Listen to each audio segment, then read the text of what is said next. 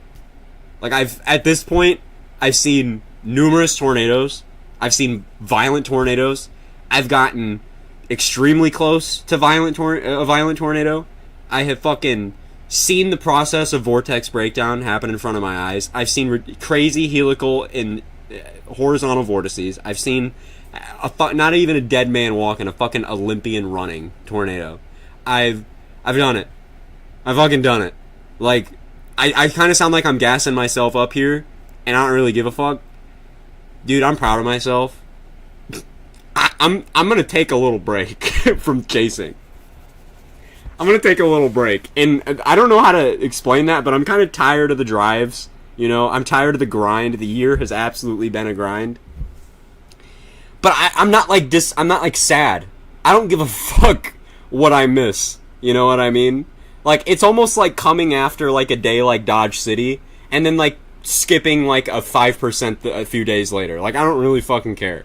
Like, what I saw is gonna keep me satisfied for a long ass time. So, yeah. And then we made the trek home. It was from the chase cation was pretty cool. Was able to intercept the derecho and some bookend vortex tornadoes near Topeka, Kansas, kind of west of Kansas City.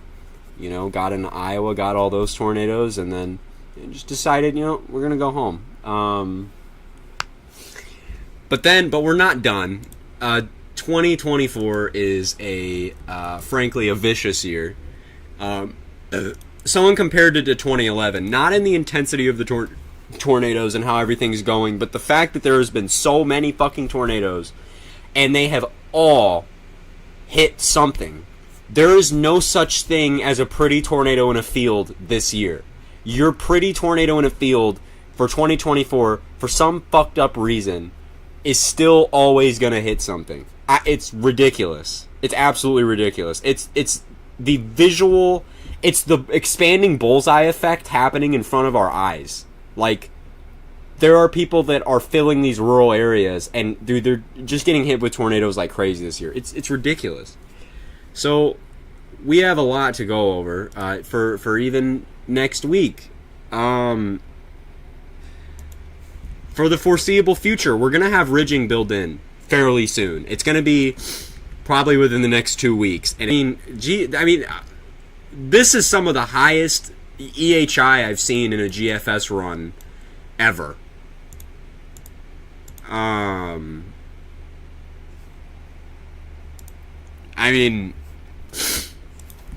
This is ridiculous. That is just crazy in kind of eastern Oklahoma. And, there's some capping concerns, as there always is with Oklahoma and at this time of year. But same old story. Extreme cape, super backed, nice streamwise low-level shear.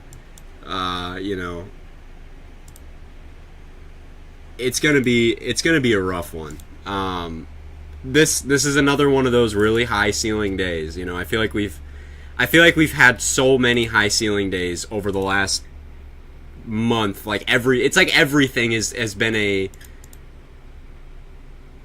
high ceiling tornado. Do you know what I mean? Like, it's ridiculous. The GFS isn't handling it very well. For some reason, the cap cools and erodes and then builds back in, and the moisture depth suddenly disappears. So hold on, we'll go with the NAM. Oh my god. The NAM for Thursday night, too. I imagine this is capped with the value so high. No, it's not. Oh my god. Look at the NAM for Thursday. The NAM for Thursday is progging... The NAM for Thursday is progging nearly 6,000 cape with really inflated photographs. Not great venting either. These could be fairly hard to see. And frankly, could be a little deviant. But this is ridiculous. 6,000 cape and a good hodo. This is for Thursday, and then we move into Friday, which looks to be potent for somebody. Whatever, and move into Saturday, and oh my god, it'd wake me up. It does wake me up, and I have to beat the shit out of it throughout the night. But yeah, this is like the sequence coming up. It's going to go out. We're going to go out with a bang. Look at that along the dry line. That is just stupid. So, yeah, and we're going to continue that. Not to mention the fact that there is some stuff in... dude, it's everywhere. It's everywhere. There's multiple widespread severe weather events on the way. The day one's out now, and I imagine it's just for, it's just a big 5%. But I need people to understand that once we're in May, when you have such high instability and it's so widespread, you need to take a 2% and a 5% tornado risk, like SIGTOR risks. That sounds a little crazy, but it's just how it works, especially in May. When you lose your super potent trough ejections and your you lose a lot of your kinematics later into the spring, but your extreme instability makes up for it. So you need to take a 5% as a 10 tour and a 10% as a 15. Like, that sounds crazy, but it's how it is. Another day here. Then the day 3, yet another day. And then day 4, again, this is that Oklahoma day. Probably going to go 30%. Then this day in the kind of Ohio Valley, kind of in that Ohio Valley region. And then, man, we do have good news, okay? We do have ridging building in the near term. We need a break. We need a break, and we need a break bad, because it's at the point now where it's excessive, where we've had so many tornadoes. We're legitimately, we are tickling 2011. I'm dead serious. If you look at the tornado, the statistical whatever, the annual tornado count, we are tickling 2011. This is ridiculous. We need a break. But we eventually do have that ridging build back in. As you can see, there's going to be some minor troughiness, and stuff that's going to come kind of along the ridge. We're going to probably have that Clovis stuff again, the New Mexico stuff kind of that rounds the ridge. But we're going to have a high pressure ridge. It's going to be hot, but most of our troughing is going to kind of bounce around here. So we're going to start entering derecho season, where, whatever troughs kind of come along, fly down the ridge, and that's when you get those potent Midwest derechos. And so yeah, we'll have to see about that. But the ridging does build back in. I'll put up the EPS weeklies, and you can see we have a ton of western troughing, eastern ridging. This is classic for severe weather, but you can see that changes by next week, and it doesn't seem to change. The season is almost over. The season is almost over, okay? The season for organized, high-impact, severe weather events is almost over. Once this sets up, it's going to be sporadic tornado days. There's going to be strong tornadoes throughout June and a couple days in July probably, right? But we're going to be done with major organized severe weather events soon, within the next 2 weeks, okay? Then it's hurricane time, and that's going to be incredibly active. And then second season for this year for tornadoes looks ridiculously potent, like super potent. So once we're done with the major hurricanes, dude, it's tornado time again. And I will say that I for at least the signal of such a strong La Nina heading into the fall time, I'm frankly worried about the second season and how potent that's going to be. Dixie is probably going to get a lot coming up in second season, and probably a ton of snowstorms. With such a potent La Nina and these systems just traversing through the United States nonstop, like megatroph after megatroph, we're going to probably see numerous high-impact winter weather events in the north as well. Multiple blizzards, probably. It's going to be nuts. Even when we're not dealing with tornadoes, we're going to have high-impact winter weather events. So 2024 is going to be loaded weather-wise. Even when we're done with tornadoes, we have tropical madness.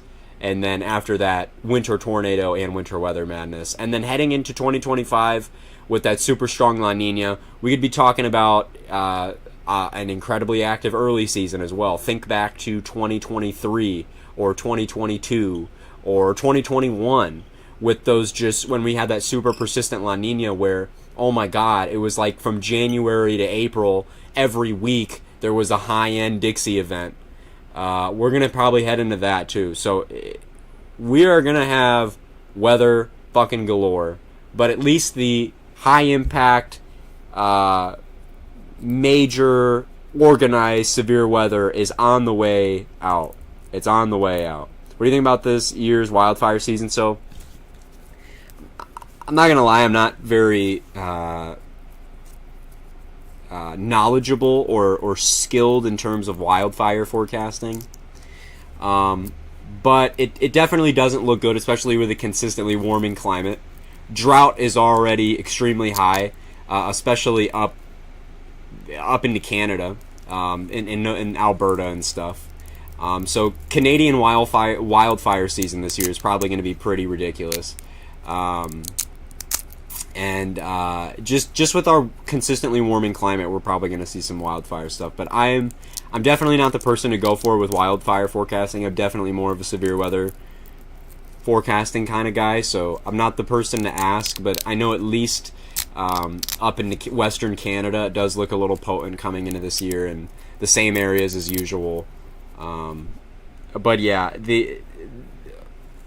and I don't know if you guys have seen, our main development region temperature waters in the Atlantic coming into the Gulf. They are incredibly warm. They're projected to be incredibly warm.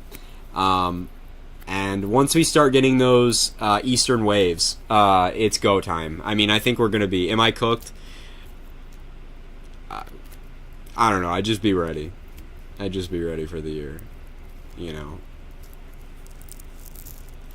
You should try to evacuate next time. How high are the temps? They're going to be,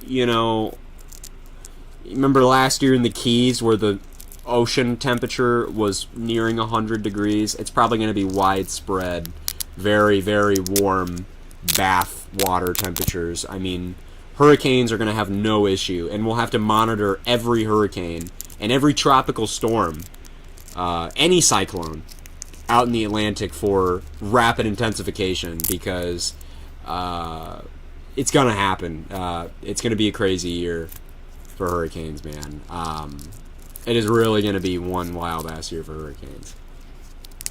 So we'll see. I think anybody that is on the eastern seaboard or the Gulf, or I think we got to start really thinking about that. We got to really start thinking about that. What are you going to do in a hurricane? If there's a major hurricane, what's your plan? Where are you going to stay if you have to evacuate? You should never try to ride them out. You should really never try to ride them out. I know a lot of people have been through a lot of hurricanes. There's people in chat that have probably been through quite a few hurricanes or tropical storms, but again, please don't try to ride it out, especially a major, if we're talking a category 1, category 2 hurricane, whatever. But once we start pushing that major hurricane status, cat 3, 4, or 5, please don't do that. We were pretty lucky last year, frankly, with Adalia undergoing some dry air entrainment and that eye wall replacement cycle just before it hit the Big Bend region, because it performed, it definitely underperformed in terms of hurricane expectations, which is so fucking good, because that area was pretty much going to be wiped off the map had it impacted with Cat 4 intensity, but probably made landfall at Cat 2 intensity, seriously. So the most damaging part of that hurricane was actually the embedded tornadoes within the eye wall. But yeah, we have a lot of weather coming up, guys. Like, really a lot of weather. If you're a weather enthusiast, 2024 is probably the year where, if you're a new weather enthusiast, I should say, 2024 is probably a year that is really going to show you what Mother Nature is fucking capable above. Like, the real shit. And not to say that the last few years haven't been some crazy weird shit, but that, this is one of those years that goes down for a long time. This is one of those years that gets talked about for a long time, like 2016 does, like 2013 does, like 2011 does, And not to say that we've had, a super outbreak, but it doesn't take that to make a year exceptional, you know what I mean? Like, just, dude, an event like April 26th alone would define a year, with the Omaha and the Minden Day and the Waverly stuff. That would define a year alone. A day later, we had Sulphur, which, by the way, has been overshadowed by Barnsdall within a week. It was overshadowed by yet another violent tornado outbreak a fucking week later. And not to mention that a week, 2 weeks after that, it's overshadowed by, oh my god, so many tornadoes. And then just yesterday with what happened with that historic tornado outbreak. I mean, this is ridiculous. There was literally, I did not expect a PDS tornado warning to be issued, or PDS tornado watch to be issued yesterday, or 2 days ago with the event, with how it was looking. But it so rapidly trended towards a violent tornado outbreak. It was kind of crazy how fast the ARRR went from possible derecho to full on semi-discrete mode with violent tornadoes. That was ridiculous. The PDS watch was amazing. Yeah, give it up for the SPC. You know, all the offices did well, especially Des Moines. Greenfield had I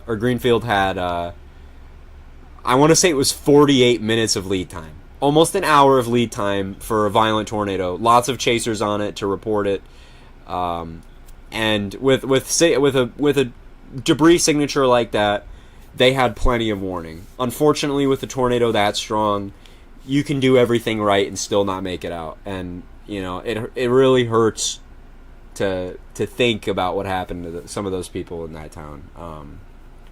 I still don't know the fatality count. I feel like for some reason I feel like that hasn't been released yet. I know there's been a couple reports of fatalities, but I still haven't heard anything in terms of that. There's nothing on the DAT yet. There's no prelim for a lot of these tornadoes, at least EF3 at least for that, and 5 at least. I mean, that's just, you know, it's tough. It kind of makes me sick to my stomach. There was a report that there was a chaser that was hurt. Some new information said that she wasn't a chaser, but I feel like the news of if this woman was a chaser or not doesn't really fucking matter. It was a human life, you know what I mean? That's a terrible way to go out. If you know anything about tornadoes and you know, it's not a way to go out, man. My birthday's tomorrow. It's gonna be cool. That's gonna be cool. So hell of a birthday gift, and I feel really conflicted calling that day a birthday gift. I mean, those were some incredible tornadoes. They were historic, but you know, it's difficult to call it a gift when you see what happened. Guys, seriously, I was driving home, and there was sheet metal for miles. There was sheet metal wrapped around trees for miles. There was, coming back on the highway, there was a flattened home or a barn. There was a mangled tractor in the road that we had to drive around. There were trees just laid out like crazy. It was unbelievable. You see it a lot in videos on YouTube when you see whole trees get vaulted from violent tornadoes. Dude, in person, it is fucking crazy. Like, seeing entire trees get vaulted. I mean, literally torn from the ground and just chucked hundreds of feet in the air. It was unbelievable. It was like, what am I witnessing? Like, actually, like, what the fuck is happening in front of my eyes? You know? But yeah, sheet metal for miles. Did not want to take any videos or images of damage. I just feel like it's not right. You know, I know there's a lot of differing opinions on that, but I don't feel comfortable passing by someone who just lost hard work, potentially their home, and being like, hey guys, here's a video of the damage. I'm not doing that. And also drove past Greenfield. You know, the amount of first responders coming in from all directions was sobering. You know, again, sheet metal for miles. I mean, middle of buttfuck nowhere at this point, probably 50 miles, and still seeing 50 miles away from where the tornado initiated, you know, and still seeing sheet metal here and there, you know, pieces of debris. It's crazy. It's unbelievable. Like, you know, what an experience, man, to live through, to go through, to watch, to track, to chase, you know, so...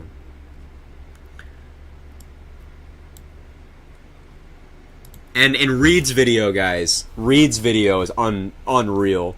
There's a lot of videos of multi-vortex tornadoes out there, but that was unbelievable. I mean, there were quintuplet vortices with their own micro vortices surrounding them. There was the parent circulation. There was the parent tornado that had numerous suction vortices orbiting it. And then the numerous suction vortices had micro vortices surrounding the suction vortices. They were all Fujiwara-ing around each other. They all had their own individual suction vortices that got smaller and smaller on each level. I mean, it's ridiculous. It's stupid. Reed titled the video "Greatest Tornado Footage of All Time." It is, frankly. I mean, that is not something that we will see for, dude, ever again, you know? Or at least with, it's a generational type thing. The only thing comparable to something like that with all those vortices is some of the initial stages of Andover from 1991. That's about it. The winds were probably incredibly high. Again, we had winds in the parent circulation of as high as 290 miles an hour below 50 meters, okay? It's just vortex dynamics. And I'm not going to, talk about probably the high end that they had, because that sounds a little ridiculous.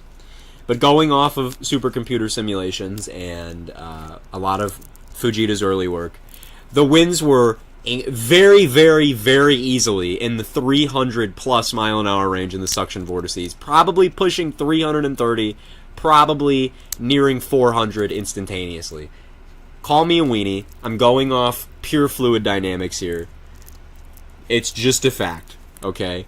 And those were incredibly violent, incredibly strong vortices that are revolving so fast you can't even visibly see their rotational velocity with your eye. Like, they are so violent. They're spinning so fast you visually cannot see them spin. I don't know how to explain that. That's why we call end wall vortices and stuff jet-like vortices or jets. It's because they are literally spinning so fucking fast you cannot see them spin. They just look like pure upward motion.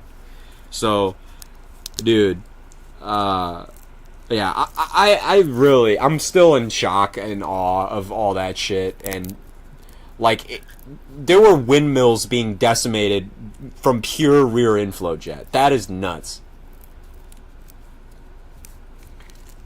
God, dude, I don't know what life would be like without tornadoes. I don't know, dude. I really don't know what life would be like. I don't know what I'd be doing if it wasn't for tornadoes. I just think back to, as a kid, I wonder what, I wish I could go back in time, so fucking bad. Walk up to, my 8-year-old self and be like, dude, you would not believe this shit, bro. Yeah, you wouldn't fucking believe this, dog. You would not fucking believe this, so. Yeah, Enough with that.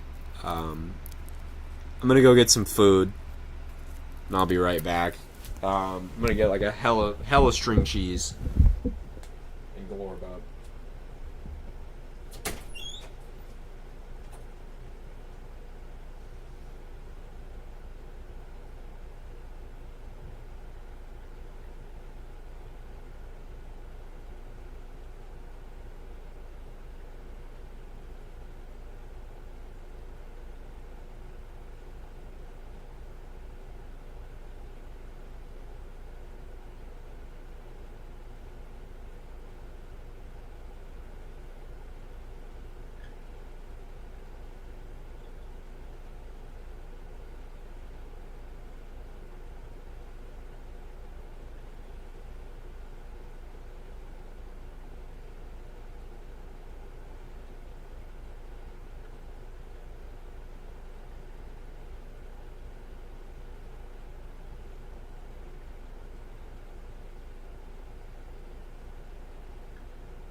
I'm back. Another thing is there's a lot of chasers that need to learn how to chase. I watched as everybody took their escape route, quote unquote, into the fucking tornado. As it planted, the first one. I watched a conga line of over a dozen chasers fucking drive off into the path of the tornado. I was like, what the fuck are you doing? Like, I remember sitting there audibly being like, what in the fuck? You're gonna kill yourself. Like I'm dead. The tornado is actively about to cross the road, and they're trying to outrun it. Motherfucker, if you stay where you're at, it's gonna move to your northeast. It's moving away from you right now. You are about to intercept it. Like, I was like, what the fuck are you doing? Like, nobody. I was the only motherfucker who took a U-turn and got out of there. And then all these fucking chasers are like, just got sideswiped by 90-mile-an-hour winds. Are you fucking kidding me?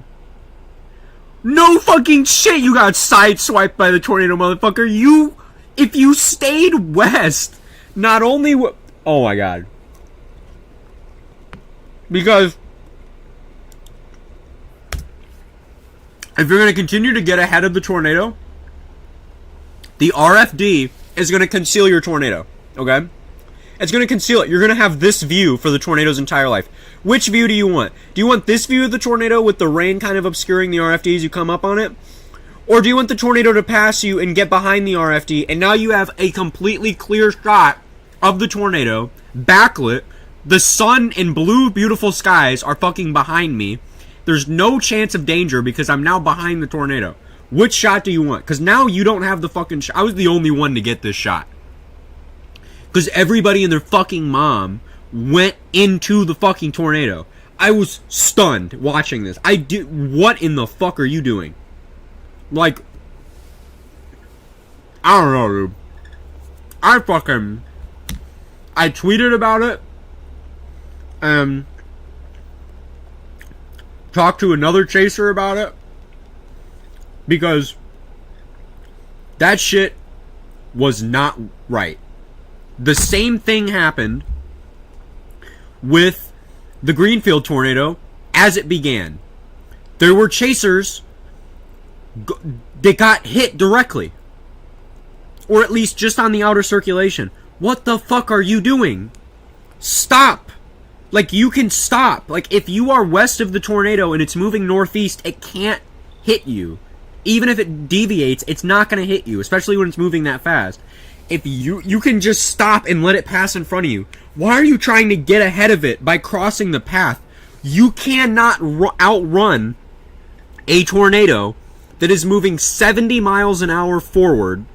It doesn't have to stop at red lights. It doesn't have to stop at stop signs. It doesn't have to take turns. Motherfucker, you are trying to get past a tornado moving 50 miles an hour on an eastbound road with a tornado that is moving northeast at you at 70 miles an hour.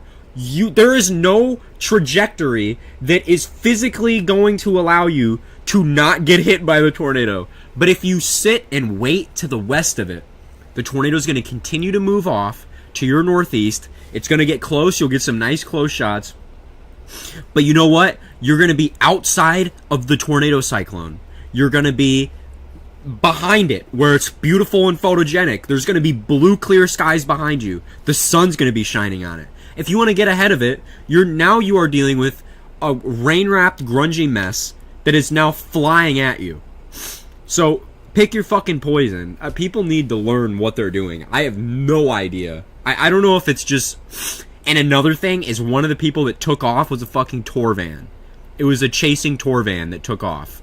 That is crazy. That's fucked up, frankly. Because you have people that don't know how to chase, that are paying you for you to show them tornadoes because they don't know how to chase. They don't know what's a safe maneuver. They don't know they don't know what's going on. They are entrusting you to keep them safe, and you just fucking blasted in front of the tornado and did the dumbest fucking maneuver in the world. So I was high. That is fucked. It is fucked. It's so fucked. I was like, what are we doing? So I don't know. Another cool thing is all the radar trucks that passed by. There were so many. We were fucking Josh Worman in the radar team passed by, and so I'm sitting on a bridge waiting for the supercell to encroach a little closer. This was probably 40 minutes before the tornado, and here comes two Dows, the radar trucks, and a bunch of they're not the Vortex vehicles. Obviously, Vortex is a retired project, but you know, the new projects that they're doing. You saw all those cars drive by. It was so badass. It was so badass. I saw a lot of chasers. Saw a lot of chasers.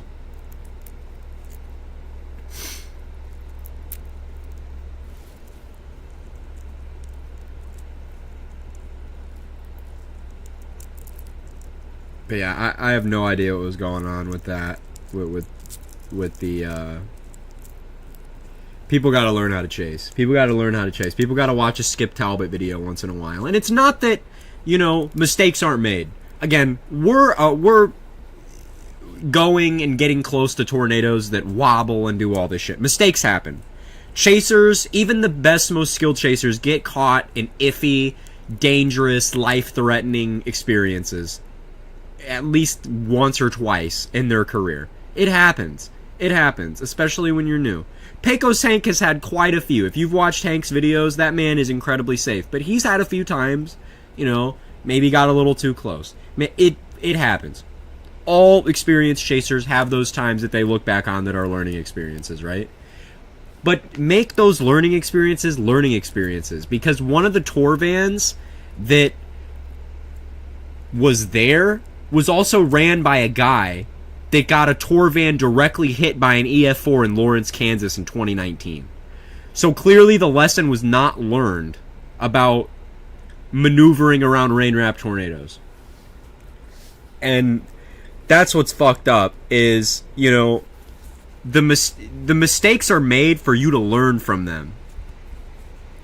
And if you're not going to learn from them and you're going to keep pushing it, I mean, this is the thing. It's like, do you want to see the tornado or do you want to see tomorrow?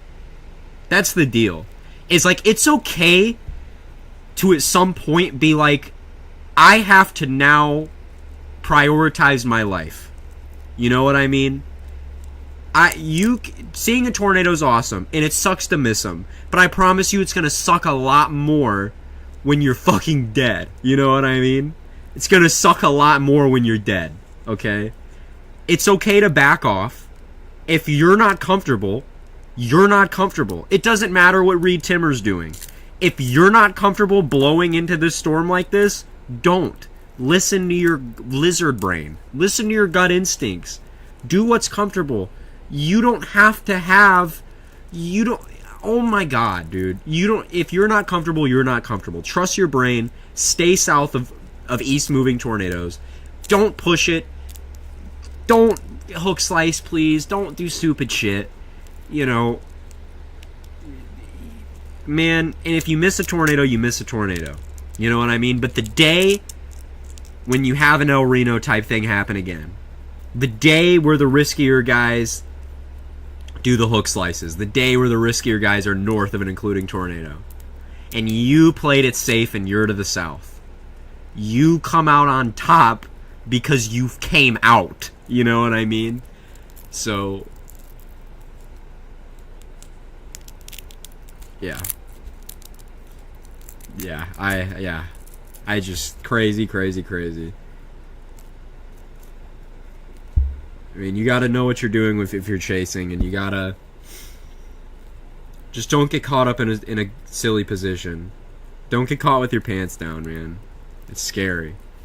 It's scary. I mean, I love tornadoes. I've never really been scared of them. Other than being like a little kid, you know. The one that crossed in front of me, it fucking intimidated me, man.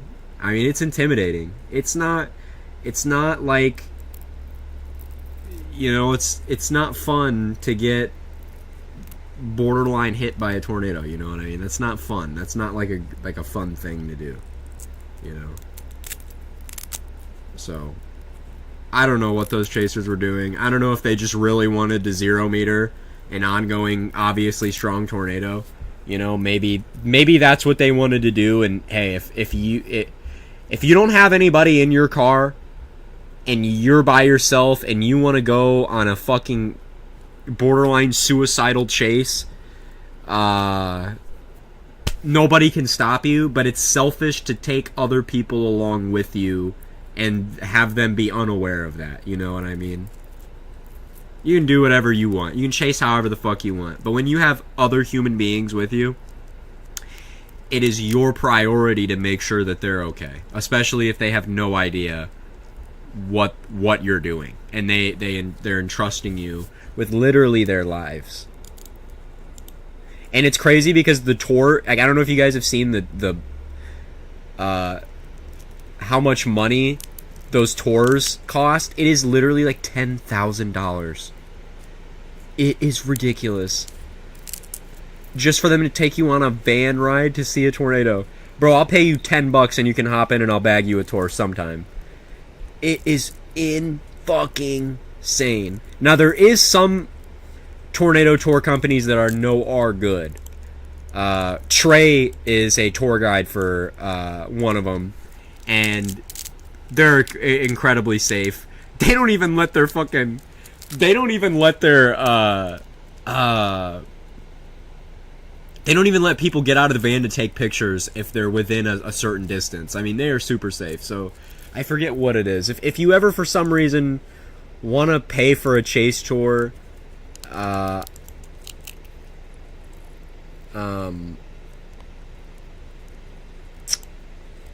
well, I don't know what Trey's a guide for. I think it's Extreme Tornado Tours, but go with them. But, you know, I just wouldn't overall recommend a tornado tour if you're a weather enthusiast. I just recommend getting the fuck out there because you don't have to spend $10,000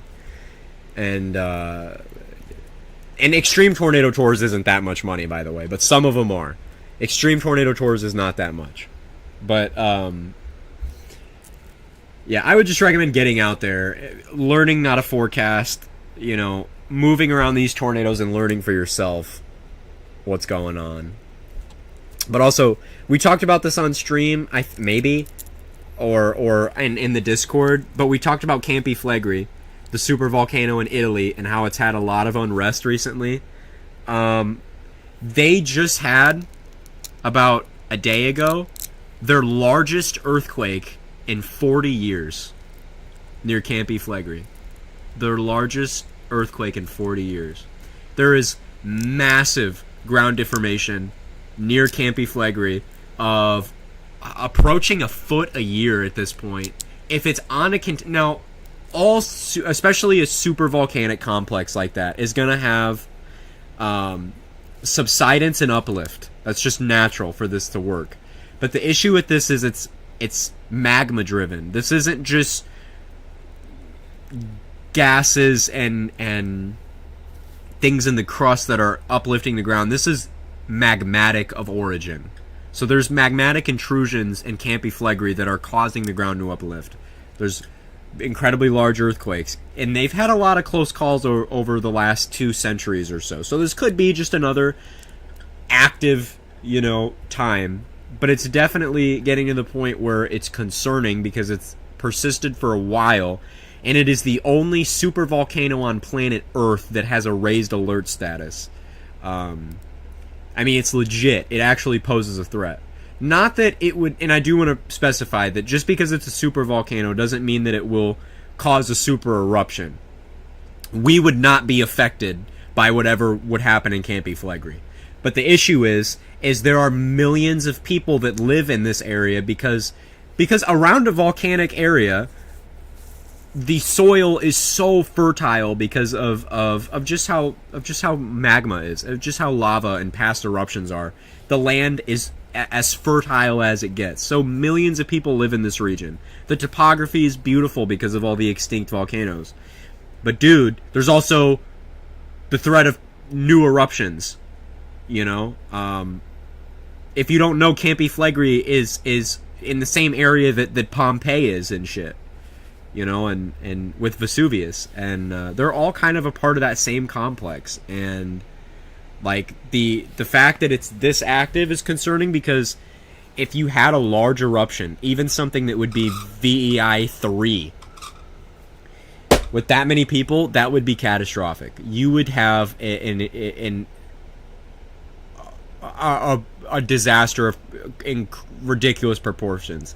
If you have a VEI 4, 5, or 6 eruption from this, we are talking about the potential for tens of thousands of casualties. So they are very much watching so closely at what's going on there, and you know, if anything changes, they'll get evacuations going so fast, and people will be out of there so quick. But it's definitely worrying for that region. But when you choose to live in a volcanic area, you have to understand the risk, and you have to understand you have to respect it, because, dude, at the end of the day, you live by a fucking volcano, you know? Like, it is only a matter of time, and you are simply hoping that the time never comes for you in your lifetime. Because it's not like an if, it's a when. And if you're in that area, you are the one who is... You have to assess that risk for yourself. So, I mean, these are natural phenomena that are going to exist regardless of your presence, and you have to be aware of that. Because as much as it sucks, these things are not inherently evil. Like, they're not out to get you. You are in the way. Do you know what I mean? Even with tornadoes and stuff, these are not inherently evil forces of nature. They're not destructive, terrible forces of nature. They exist regardless of you being there or not. It is your job to protect yourself and keep your head on a swivel with whatever natural phenomena exists in your area. That goes for tornadoes, earthquakes, volcanoes, flash flooding, landslides, all that shit. It is your responsibility to know what you're going to do, because those things occur. And it's never an if this is going to happen. It's a when it's going to happen. And you probably shouldn't bet that it's not going to happen within your lifetime. You should always be prepared, because these things are just always going to happen. It's Earth. It's nature. This shit happens. It's just natural progression of the planet. And you have to make sure that you're not in the way when that shit happens. Not that it isn't sad or it isn't disastrous when it does happen, but you have to do everything you can to make sure that your life is protected.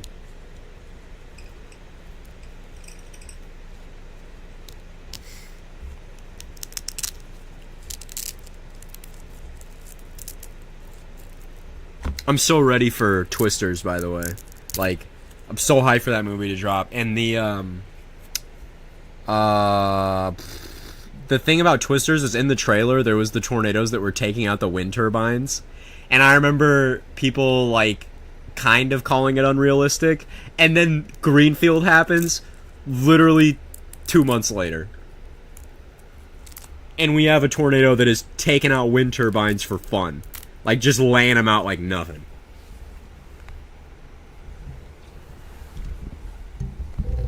I don't know what happened. The adrenaline was so high, I don't know how I got it, but there's a welt on my leg. I have a cut on my leg. It's bruised. It's kind of raised. It's all right though. It's healed. It's kind of healing now. But I don't know if I was pelted really hard with hail, or like the car door getting out too fast. I just don't know how it happened, because when your adrenaline is so high, you just literally don't feel fucking pain. So I had no idea anything was going on until probably an hour later, when I looked down at my leg and it's like swollen and bruised, and I'm like, what the fuck?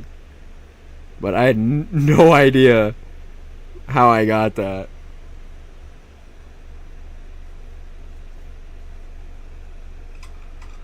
So watch out for hail. Hail's not good to get hit by.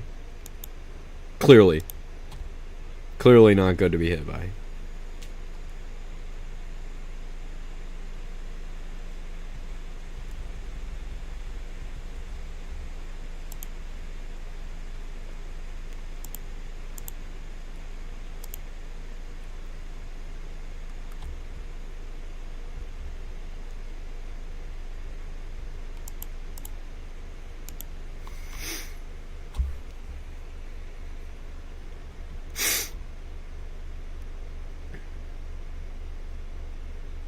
Got hit by a crazy elevated pop-up storm. Shit wasn't fun.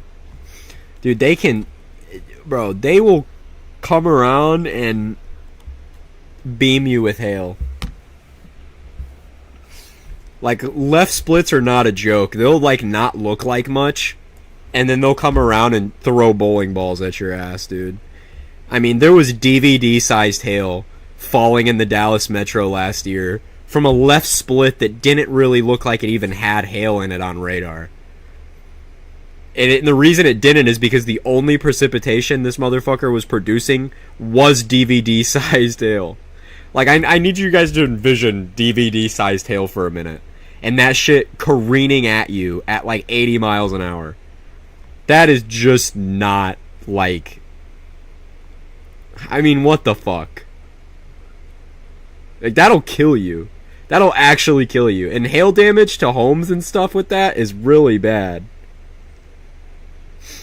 I got dents in the hood of my van now, but it's good because I bagged Minden. Exactly. Once you get Minden, you're good. After a tornado like that, you know, the hail dents are fine. It's okay to take a couple hail dents for something like that.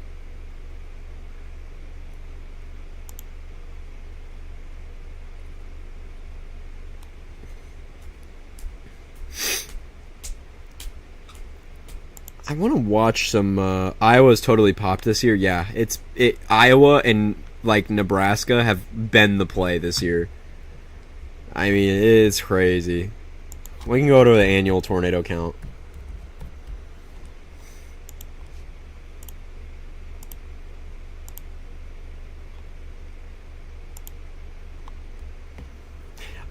Ohio too. Ohio has been pretty ridiculous. This is the annual tornado count. These are all the tornadoes that have happened thus far this year. At least tornado reports, filtered tornado reports. It's likely to be just a little lower. But 870 right now. The annual average for tornadoes is about 1,000 or so. And we are coming up on that not even halfway through the year yet. And you can see that the obvious hotspots have showed themselves. There is a very big hole, though, in eastern Illinois and western Indiana. A huge hole. It's like a bubble, because look at what happened in far eastern Indiana into Ohio. Ohio is going to break a record this year for its most tornadoes ever recorded in state history. But this is crazy. And then you can just see Iowa has tornado reports stacked on top of each other. There's so many. And Dixie has been fairly quiet as well, which I'm very glad they need to be. Other than that, stuff in northern Mississippi, and southern Tennessee, South Central. Where's Alaska? It's not on the map, but there was that tornado in Alaska. But yeah, you can just see the hot spots here. And Dixie has been really quiet, other than the Gulf, which is consistent with how we were expecting the year to go, with most of those systems, because of El Nino, to pass pretty far south of the mainland, I guess you could say. So, you know, you just had the system, the warm front would be just barely draped on shore. So that's where you'd get your tornadoes, is just on the shoreline. That's why we haven't had any crazy potent Dixie days this year, and why it's been really slow in the beginning. Well, this is January. You could see that for a while that was how it was going, but February was, I don't want to say abnormal, but it was pretty crazy. The amount of Midwest the amount of Midwest tornado action that was ongoing for February. You know, the areas in Ohio and Indiana and Illinois, it's pretty crazy that was all happening in February. March came along. We had the Ohio Day. Midwest was really active again for March. April, it's just gotten pretty crazy. It has gotten nuts. April was a true return to the plains. Same with May. And we'll see how June, July, August, blah blah blah plays out. But and then this is all severe weather reports in general. So quite an active year.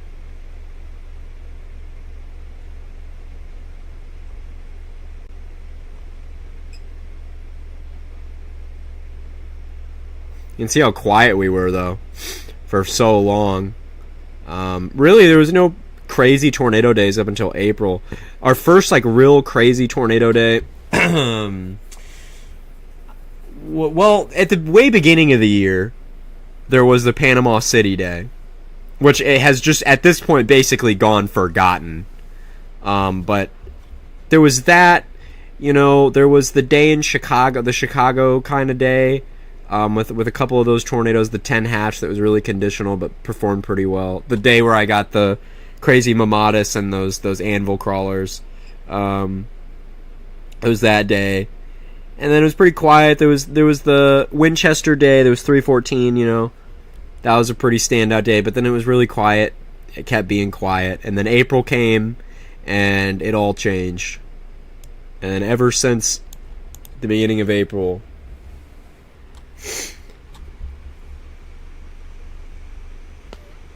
we've been crazy in business. Yesterday was the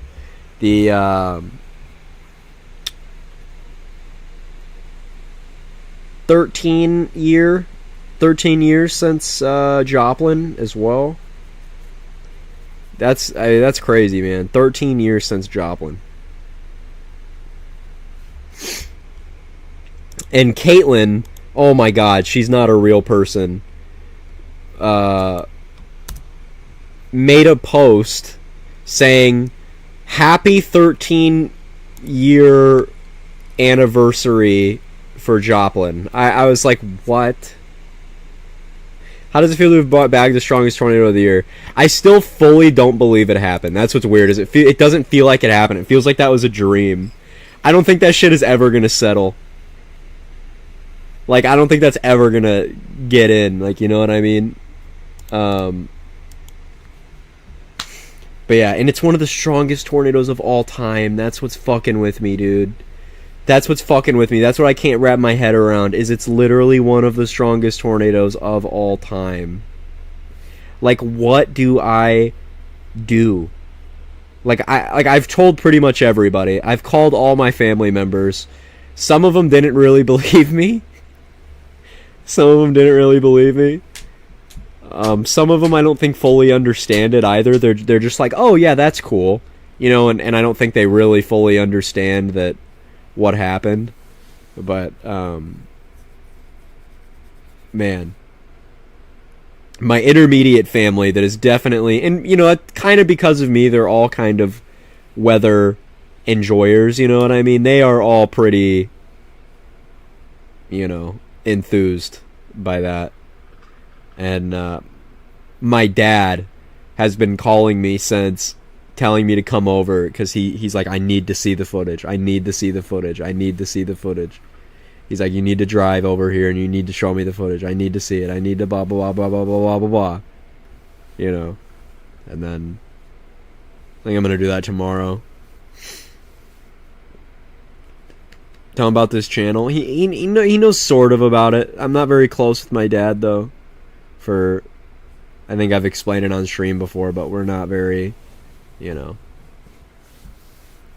don't see him very often, but when I do, we'll talk about a lot of weather stuff, and he's better than he used to be. He's gotten sober, which is really nice. Well, at least from what he was on.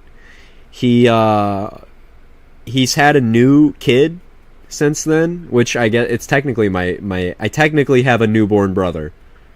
I don't know if I've talked about that on stream before, but I technically have a newborn brother. It just feels weird because it's like me and my brother came from my dad and my mom, and this is like a new kid that comes from like just my dad. I don't know the girl he got pregnant. I don't know, you know what I'm saying? So it feels weird, but You know, now that he has a new kid, I feel like the adult responsibilities are finally kicking in his 30s. Like, holy shit, dude, you had plenty of time to let that sink in, but, you know, now he's 30, whatever, grasping it now, which is good, and we've had some positive interactions, but he was telling me that he wants me to take him out to, like, the plains next year, and I was like, you know, but, yeah, most people in my family know about the channel at this point because of my fucking brother, dude. Because of my brother, dude. He comes in the stream sometimes, dude, on an alt, and he will just say the weirdest, like, shit. Like, or the dumbest shit. Or he'll come in with the dumbest fucking usernames. None of the shit that, like, you would think it is either, but he'll come in chat sometimes and say shit, or KS mom live stream appearance. Dude, she'll watch them sometimes. She called me during one of the chasing streams when we were driving back. I think it was the one where we drove up to the toll booth and I screamed "fuck me" into the toll booth as I got my ticket, and she called me and was like, "Watch your mouth." And I was like, "I am a grown adult." She was like, "I know, I just wish you would tone it down a little bit." It was funny. It was funny. She's like, "I wish you would have better conversations with people on the internet." And I'm like, "No, I think I want to talk about sucking toes. I think that's what I want to talk about." She does not know about the Discord server. She doesn't.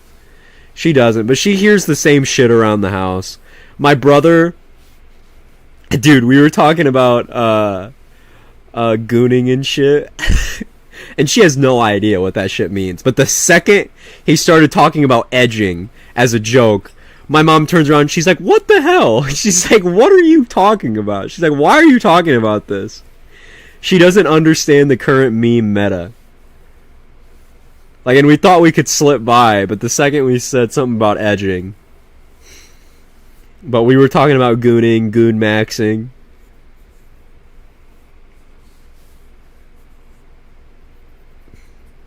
Like, we'll ask her sometimes. We'll be like, God, what did my brother ask, dude? I don't know what it was. It was something like, do you goon or something? It was so fucking dumb.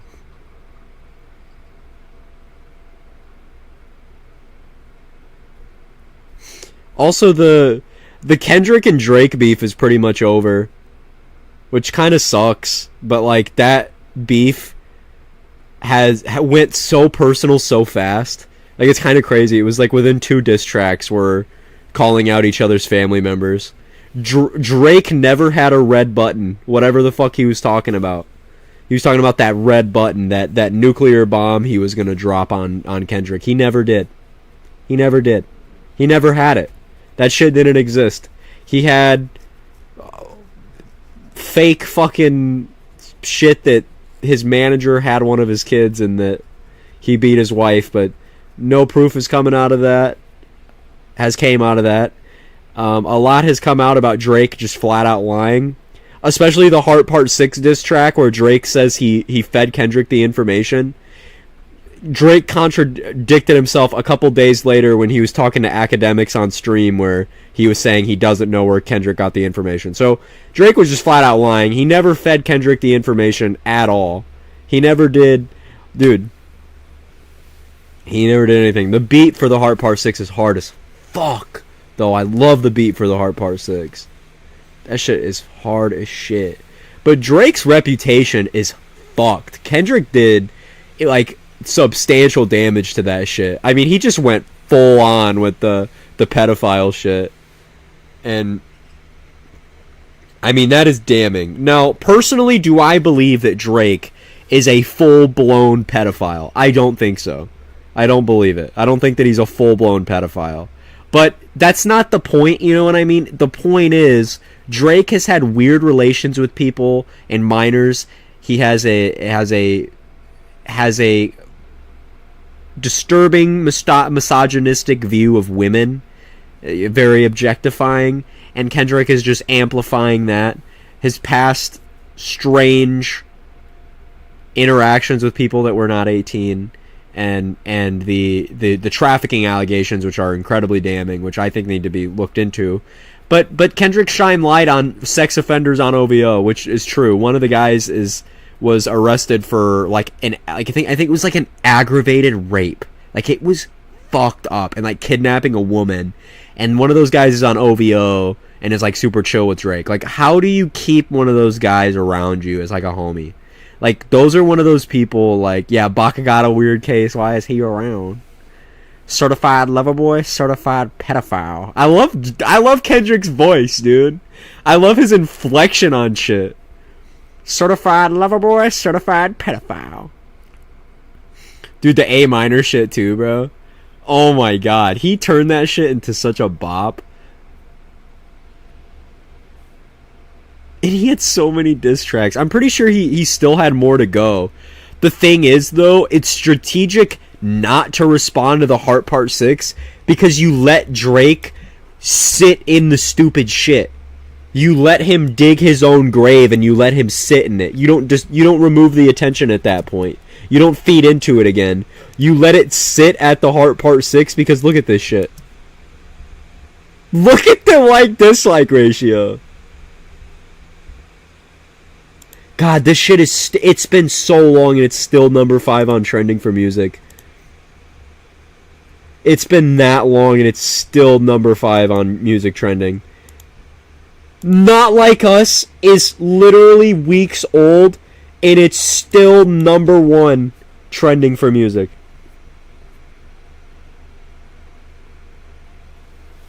That is ridiculous. It's still number 1. This shit has 53 million views. Holy fuck. They not like us. They not like us. And this shit came out as the bop, but Meet the Grams is the most destructive, personal, just gross diss track ever. I really think that. I really believe that. Meet the Grams is one of those diss tracks where you listen to and you, like, someone said this, but you, like, need to take a shower after. Like, it feels dirty. It's not like a bop, it's dreadful. It's a dreadful, dirty dissection of Drake's fucked up family in his fucked up head, dude. Like, this shit made, Story of Adidon look like child's play. I mean, looking back on Story of Adidon, that shit was crazy, but it literally looks like nothing compared to this. This man came around, and we haven't heard anything about that daughter, which I don't know what, and I don't know if you guys have seen Ebony Prince on Twitter. I don't know if you guys have seen that, but there is a guy named Ebony Prince on Twitter. He was one of the guys feeding Kendrick the information. He owns all this shit. He's attempting to blackmail Drake right now, and he's making allegations, and he owns CCTV footage of apparently Drake abusing a fucking disabled guy. And it's on video, and he has it, and he's like trying to blackmail Drake with it. This shit is deep as fuck, and Drake is a bad person. That motherfucker is a bad person. I'm not gonna lie, Marvin's Room still hits. I still play that shit when I'm driving at night and just like sit there and cruise and cups of the rose, bitches on my old like I'm still listening to that shit. But bro, wait, there's footage of it. Yeah, he's shown like glimpses, and he's kind of blackmailing Drake and like giving him money and not releasing it. And my thing is, if it's not out yet, he probably has gotten the blackmail succeeded. He's probably successfully blackmailed Drake. But it's crazy. Drake tried to make it seem like this was all a joke, like this was all fake and fed information. And there's a video from Ebony Prince of all of these items on a fucking high-rise building in Toronto looking over Drake City, telling him how he's not safe and shit. Like, yo, bro. Like, I don't know who the fuck this guy is, but this is an all-time Drake hater. Like, I don't know who any of these people are, but they are fucking insane, and they want Drake, like, dead. They want him dead. And Kendrick's diss, where the part where he's like, Sandra, sit down. I tell you about your son, blah, blah, blah. Your son's a sick man. I think people like him should die. I've never heard Kendrick talk like that, and you never hear someone come off that blunt, usually in a diss. Like, we had Hit 'Em Up in the 90s with Pac and shit, where he's like, I fucked your bitch, you fat motherfucker, and he's telling Biggie about his friend that has, like, sickle cell anemia, that he's gonna die and shit. But this is fucked, because Kendrick is just like, you're a sick individual, you deserve to die. And then Pusha T was coming at OVO 40, calling him a... you know, where he's like... He's talking about how he's sick, sick, sick. How much time that boy got. He... Tick, tick, tick. Whatever, fucking... Because he's got, like, multiple sclerosis. I mean, holy shit, dude. Drake and all of OVO have just been fucking, like, abused. Like, it's just, at this point, it's unfair.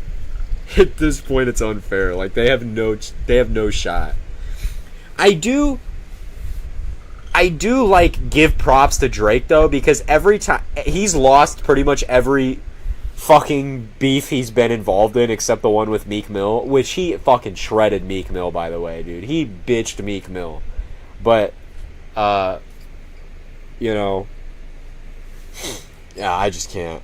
Think the picture is fake? Okay, here's all the items shown across a hotel balcony. And next to the oldest laptop on Earth calling out your gambling addiction and hidden daughter. Multiple sclerosis is such an awful disease. It is, dude. It's just like permanent pain. It's fucked up.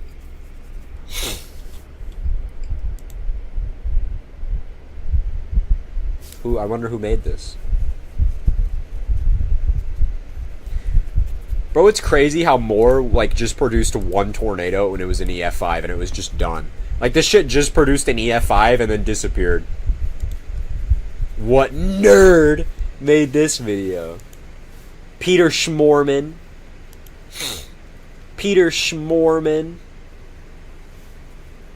Who is this Peter Schmorman guy?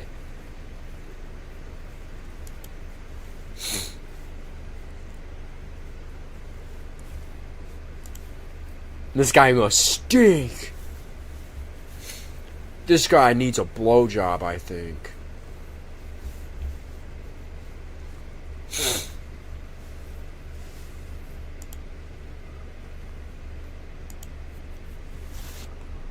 Okay. I think he needs a BJ. I think that's what he needs. Why does it seem like he might listen to music made by Taylor Swift? I don't know. Blood stole all our bounded weak echo region.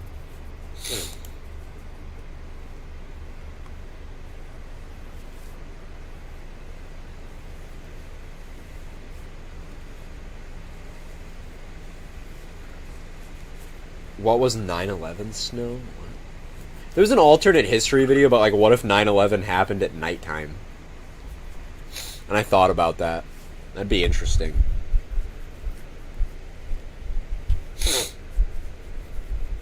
kind of random, but...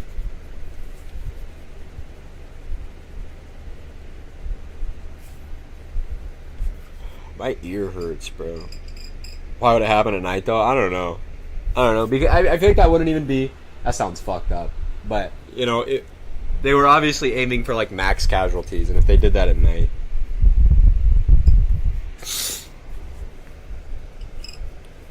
Bro, I want to watch shit on YouTube, but I don't know. And ENJYOoe is alive.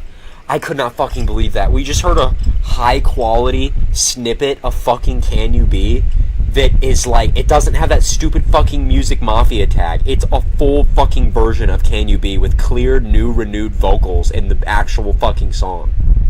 I cannot believe that shit came out of the vault. I can't believe it. I'll believe it when I fucking see it. Do not even. Did you not see the clip, though? Even the snippet, bro. It's alive. It's fucking alive. It's been, like, over 10 years and it's fucking alive. It's probably never gonna come out still, but the fact that there is a snippet that... And why did Kanye give it to fucking Aiden Ross? Why? I don't know what... did Aiden just ask for it? Was Aiden Ross just like, can I please have ENJYOoe? I don't know if you guys have heard it. I probably can look it up, and there's probably 8 billion new snippets that have dropped from that shit. Because he's stupid. Oh, that's not what I... I fuck can't believe it, dude. Kanye's greatest leak is finally dropping? Yeah, sure. Hold on. How? Where's the fucking post, bro?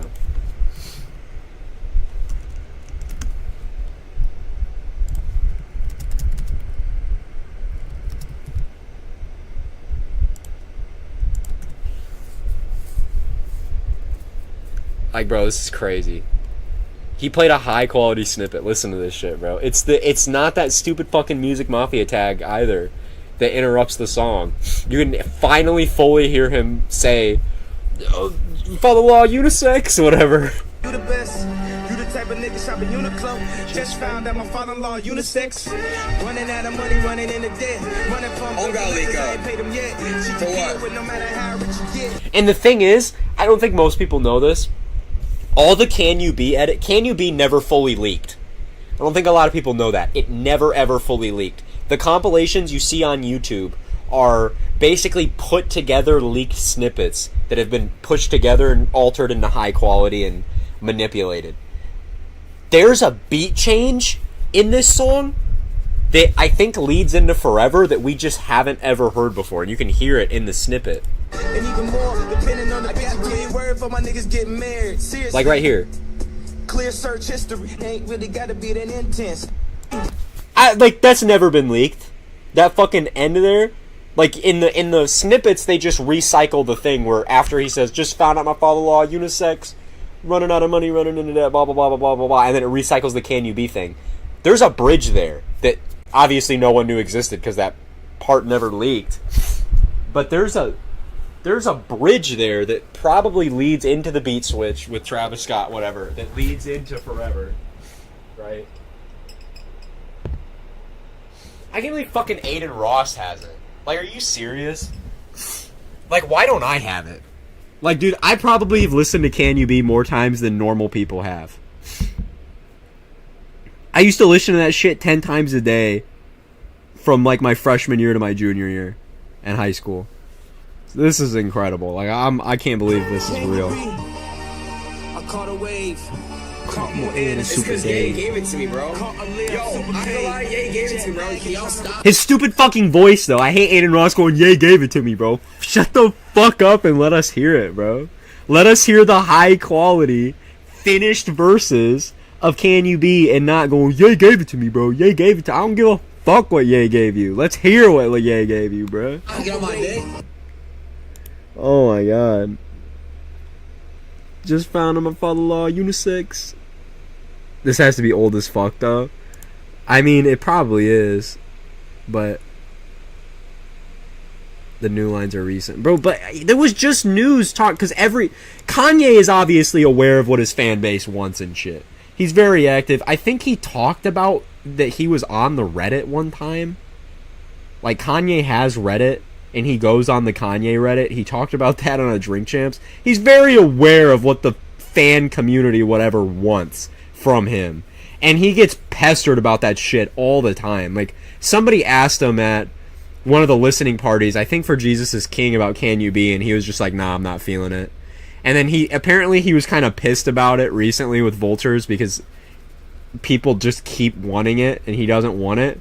But it appears that he has just come to his common sense and at least put a new line on Can You Be or something. Kanye is the type of dude to go on a Kanye Reddit? No, seriously. But if it ever comes out or not, whatever. But bro, at this point, like, the hype for Vultures and shit is so dead because, bro, he's just not releasing anything. Apparently, River has been completely reworked. Why? River was so good. It was so good, but apparently it's been entirely reworked. None of the production is even recognizable. It's completely different. But apparently Vultures 2 has been almost entirely reworked. Like, the soundscape is entirely different. And there was a leaked, like, Travis Scott... Hold on. Kendrick? What the fuck? Kanye? I don't know if you guys heard that snippet. Right here, yeah.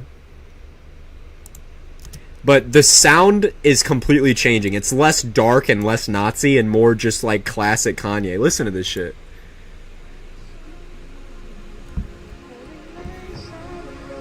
Just like droning synths and like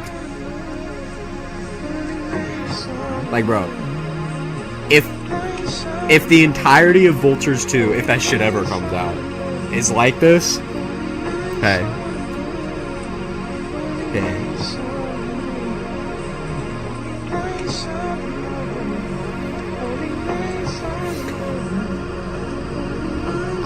it hurts me so fucking bad how this man absolutely killed his just I mean, this man is still, by all means, just like, he went on a generational run. Still my favorite artist of all time, and I'm still glazing. I still think Kanye is the greatest artist of all time, right?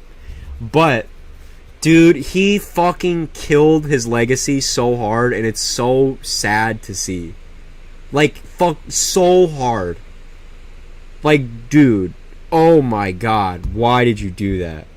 Why couldn't you just shut up? Like, if you want to be weird and, like, be a fucking Nazi, do it, like, in your private time. Like, oh my god, why?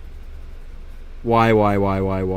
And I think I think why most of his music since then has been kind of mid-ish is just because he's probably has nothing to prove syndrome. I mean, bro, he went on, like, a generational run. Album to album to album to album to album. I think he's just fucking goofing around at this point. Like, what more does he have to bring? You know? Like, when... I don't know, bro. It's crazy. It's so crazy. I can't believe that motherfucker dropped, like, the college dropout, right? I'm not telling that shit's crazy. And then late registration. And then graduation. And then 808s. Like, what the fuck? And then Dark Fantasy. It's like, oh my god. And then fucking Pablo. Yeezus. Well, switch them around. Yeezus. Pablo. It's like, oh my god. Dude. Yeah, he's neurotic as fuck. He's incredibly mentally ill. Like, it's so obvious. If you've seen the Alex Jones shit, where he's talking about... which, okay. It's what he's saying... He's... Okay. The thing is he I don't know if he... Okay. It's the Alex Jones shit where...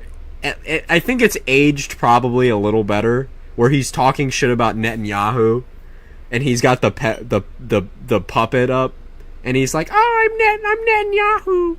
Oh, I'm blah blah blah blah," and he's talking shit about him, and you know, I think that's I think the reason that it's not being talked about a ton anymore is the whole, you know, the fact that Netanyahu is a fucking bad person.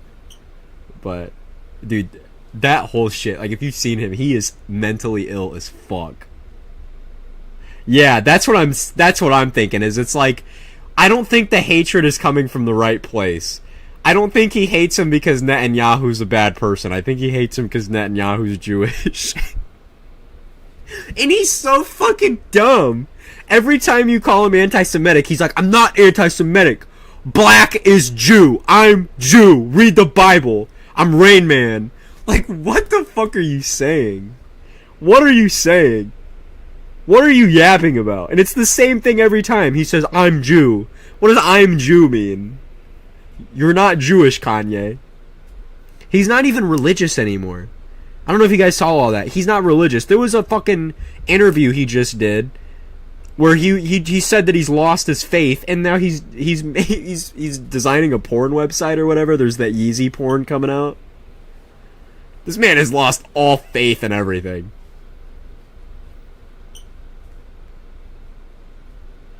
And he's talking about his kids. My kids are in a fake school. Bro, you made a fake school.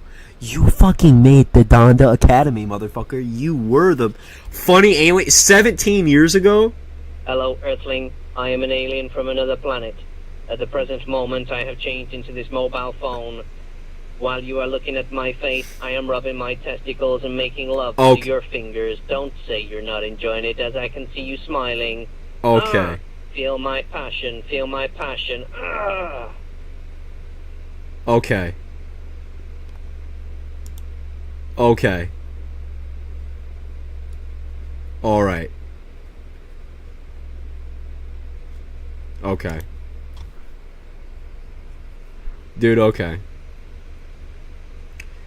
I'm gonna have to talk to Gray about that one.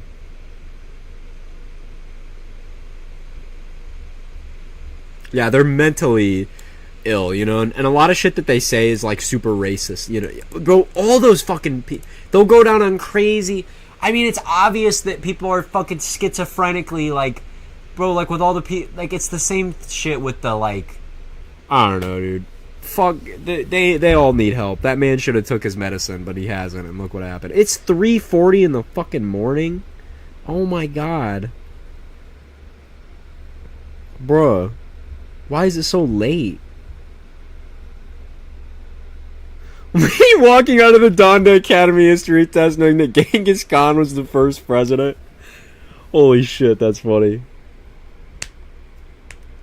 It is really a stream at an unreasonable... Are you guys all out of school, by the way? Is school over for you guys? I know some schools go to, like, into June. June reference? But I know a lot of them end early, a lot of them don't, whatever. I get out May 31st. El Reno reference! Is that an El Reno reference? Oh... Oh...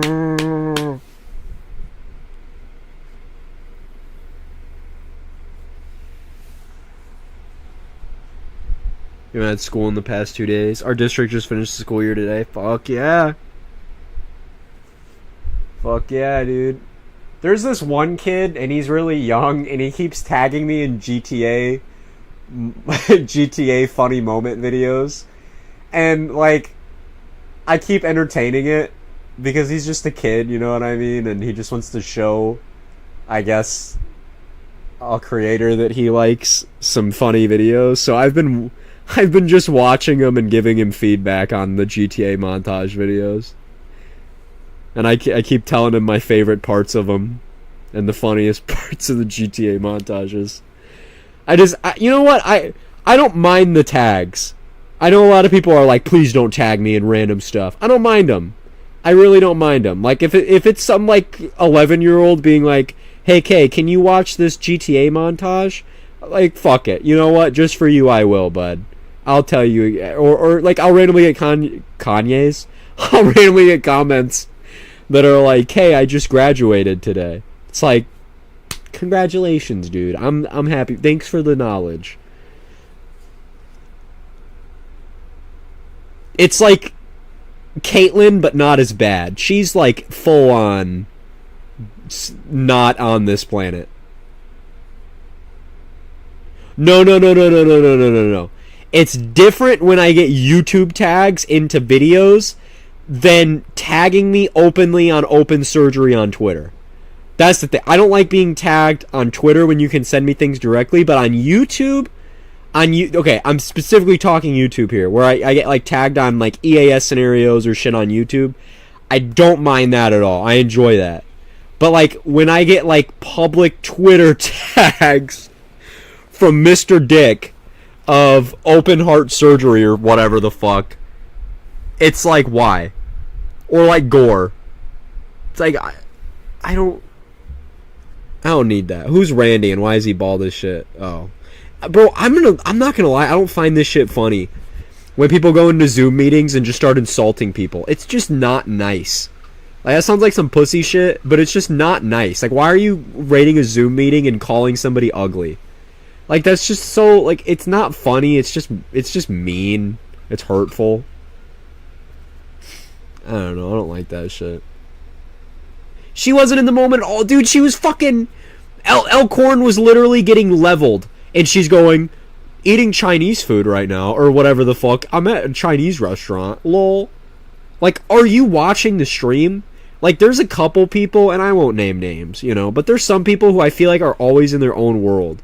Like, what are you like, and I don't say their chats out loud usually, because they're just talking.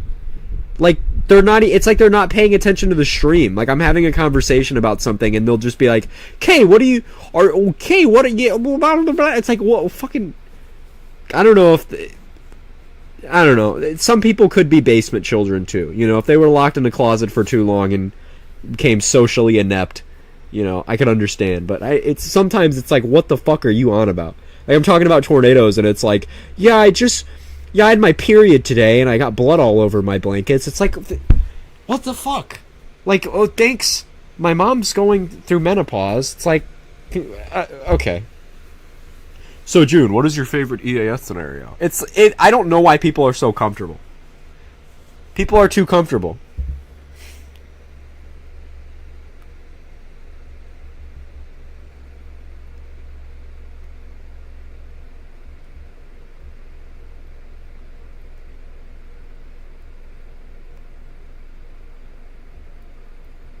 They not like us. They not like us. They not like us.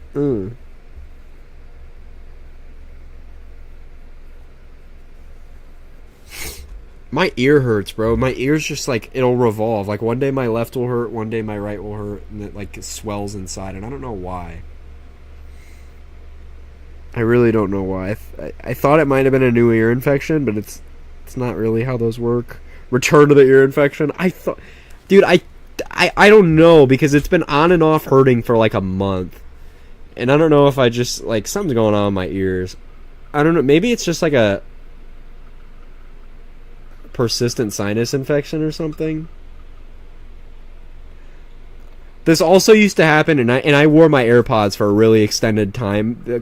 Dude, I wore my AirPods to the point where my ears were bleeding in high school. I had a blister develop in my ear and pop and bleed out of my ear because I was wearing my AirPods so much in high school. Like, they were in all fucking day. And I don't know how to explain this. I don't know if you guys know what I'm talking about. But when you have AirPods in for a long enough time, they get, like, wet. I don't know how to explain that. But they get, like, wet. And, dude, you shouldn't wear earbuds for an extended period of time in your ears, because it keeps, you know, bacteria in there. There's no exposure to, like, air. You know, it keeps, so, and also the constant friction against your skin of the earbuds gets blisters. So I think that I just have blisters that keep forming deep into my ear because I wear the AirPods too much. But I've taken a break, and I need a good pair of headphones, because I mean, I have a pair of Beats and they're good, but like, I want something something that bangs a little harder, you know? Some really good juicy headphones. That'd be cool. Because I just want to move away from earbuds, especially when they fuck with my ears so bad. But the sound quality on AirPods is, like, genuinely really unmatched. Like, it is really fucking good, man. Like, I remember going from to earbuds with wires to, like, AirPods, and, like, I blasted rope all over the place. It was, like, night and day. Like, music became good. Like, music is good already, but it was just... It was so crazy, dude. I remember the first time I tried noise canceling when I got AirPods. I was like, what in the fuck? Like, you literally can't hear anything. And I was like, dude, that's kind of scary. I used a pair of earbuds called Tozo, just about the most Chinese sounding name, but they actually get a job done. Nice. How am I supposed to listen to music in Spanish class discreetly while wearing actual headphones? Yeah. That's the issue, is AirPods are so discreet. You can have your hood up and nobody knows they're in. Dude, in high school, fucking, I would always have my hood up. Always. I had my hood up so much, and you know how they're always like, take your hood down. I had my hood up so much, so often, that it got to the point where nobody would tell me to take it down. There'd be a crowd of people with their hoods up, and nobody would address me, but they'd address everybody else. It fucking got to the point where I always had the hood, and it wouldn't be addressed. It was just, he's got the hood on.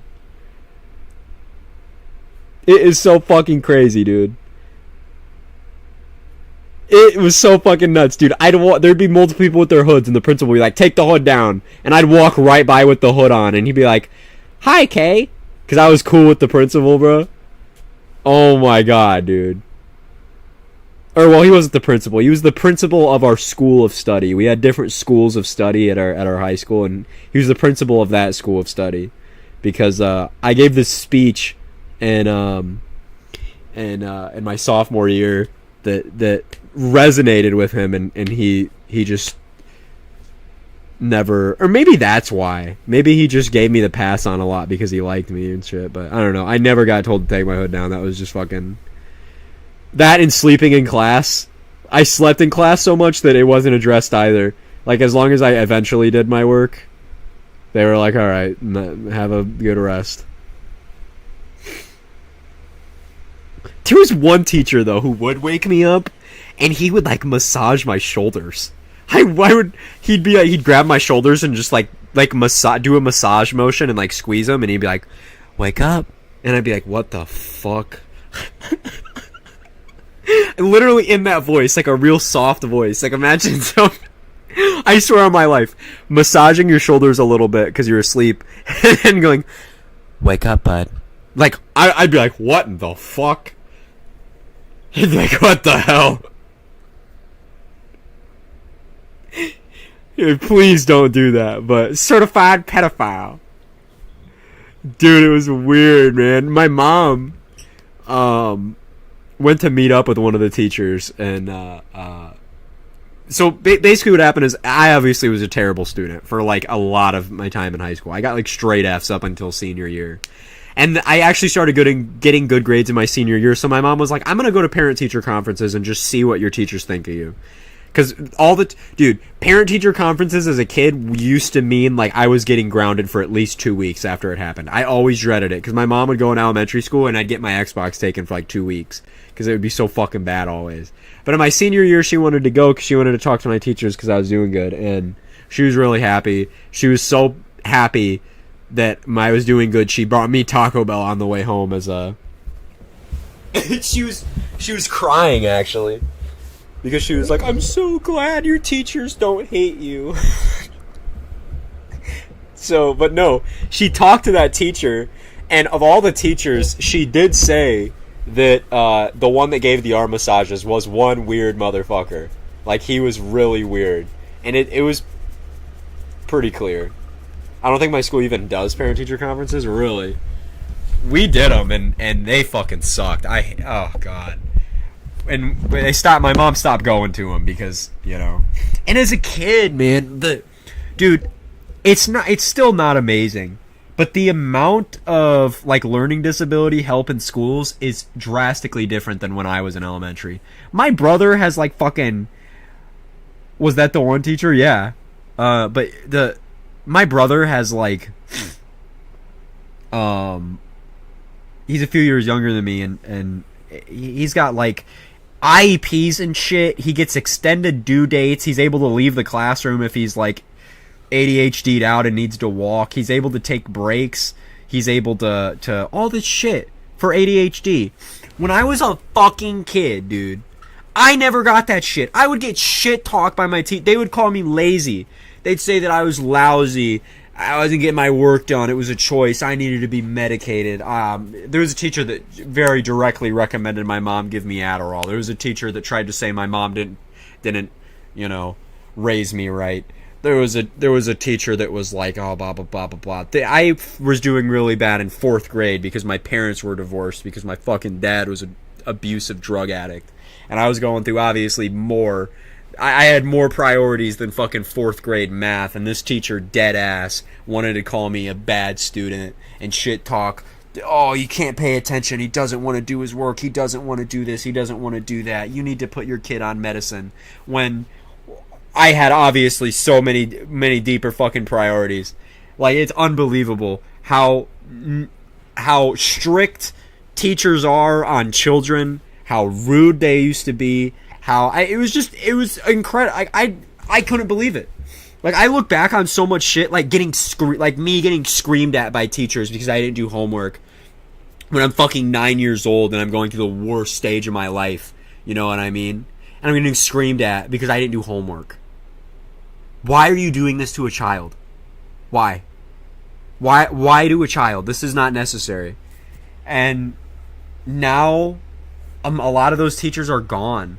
Like, there's a lot of new teachers. There's a lot of exemptions for, even like if you're depressed. Like, there was a period of time where I was super depressed in my sophomore year. And I got a lot of help from teachers, like extending due dates, extending all this shit, and really helping me out. And my brothers had a lot better. But even like when I was growing up, like, bruh, like those same exemptions like didn't exist. Not a lot of people understood, and I'm just so glad that like it's changing. Like, it's changing in a way that's noticeable, because like it would suck. Like, it just sucks to go through that, and it was so degrading because it made me give up. You know, I started doing bad because I just fucking gave up. Like, I was just tired of the shit talking. Like, no fucking way. This lady just told me like I'm basically going to be a failure in life. When you work as a fucking teacher, you make like $20,000 a year and you're $150,000 in debt, and you work with kids and you hate your job and you can barely afford an apartment and food. And you're calling me and you're telling me that I'm not going to be anything. What in the fuck? I don't know if it's just projection, but like, it got so frustrating. Like, I got into so many. Oh my god, it was so bad. I'm just so glad I'm done and with like the crazy teachers. It gets so much better as you get older too. Like, I loved high school because it was just so like, at least the latter half of high school, because it was like I wasn't treated like, we weren't treated like kids anymore. It was just like your teachers became understanding. Your teachers became people. You know, like, you would talk to them, we could joke around, like.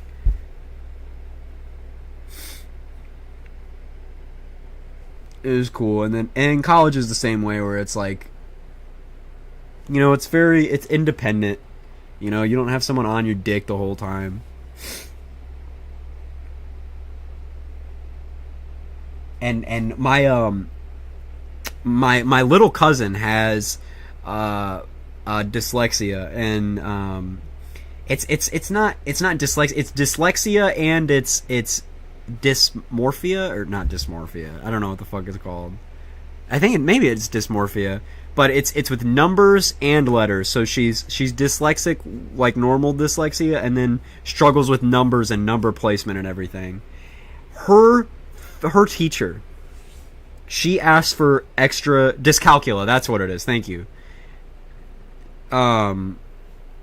She asked her teacher for help with that because she was struggling and needed extra help. Her teacher sent her a link to a website for disabled children to learn how to fit in or whatever. What the fuck? Literally sent her like a website for like people with like Down syndrome, like on how to fit. Like, bro, it like fucking insane, actually like appalling, like. Genuinely appalling. Like, my grandma was going crazy. She was like, I'm gonna go in there and I'm gonna beat her fucking ass. my grandma did that to, or said that to or wanted to beat my first grade teacher up too. Because my first grade teacher told me to shut up. And in like, that's not crazy, but like in first grade, like a teacher screaming at a kid to shut up is like crazy. So my grandma threatened to beat her ass, as normal people do. And then I remember my mom having a meeting with her. My 5th grade teacher literally is a being without feelings. I had no idea what her problem was. And most of them aren't. Like, I feel like nobody understands, like, number one, we're children. It's not... Like, as I grow old, I realize how unimportant most of that shit was. It was so unimportant. It was so fucking dumb. It was like, so what? I didn't turn in my homework. I'm fucking 8 years old. There are especially if you're struggling with something and there's like a home life shit going on. The lack of understanding is weird. It's like, bro, like there are kids literally getting abused at home, or like, especially in a lot of areas around town here, like there's a lot of gang violence and shit. Like there are people who are literally like surviving, like they're in total survival mode, and they're kids. The least of their fucking worries is the upcoming midterm test. They don't give a fuck. And you're penalizing them for that shit and not being understanding that they are literally trying to survive. Like, dude, there are bigger issues. There are bigger problems. I had a teacher though that was so Dude, I swear to God, I tell her that I wasn't having a good day and she'd just let me slide. I remember I was in my senior year of high school. It was right after I got cheated on. You know, I was spiraling. You know what I mean? Just going down that rabbit hole of like I'm going to kill myself, lol. You know, that type shit. And the amount of teachers that just let me slide by, like, I am forever grateful. That just let me sleep. They noticed, they're like, you can just, you know what? You can just sit there and you can chill and just take your time. You don't have to do anything. And like, the understanding there was so, like, I was so grateful in it, and it changed my view on teachers, like, especially in the end. Like, I remember as a kid, if you talked to me about teacher pay, I would have been like, fuck the teachers, lower their pay. Like, even up until like middle school, I was like, dude, fuck your pay, dude. I hope it gets lowered. But like, after, at least for some high school teachers, like, they deserve the world, man. Like, there are some people out there who genuinely care. Yeah, what the... Yeah! You should sharpen your pencil during the morning routine, not when I'm talking. Shit like that. Oh my god. Shit like that.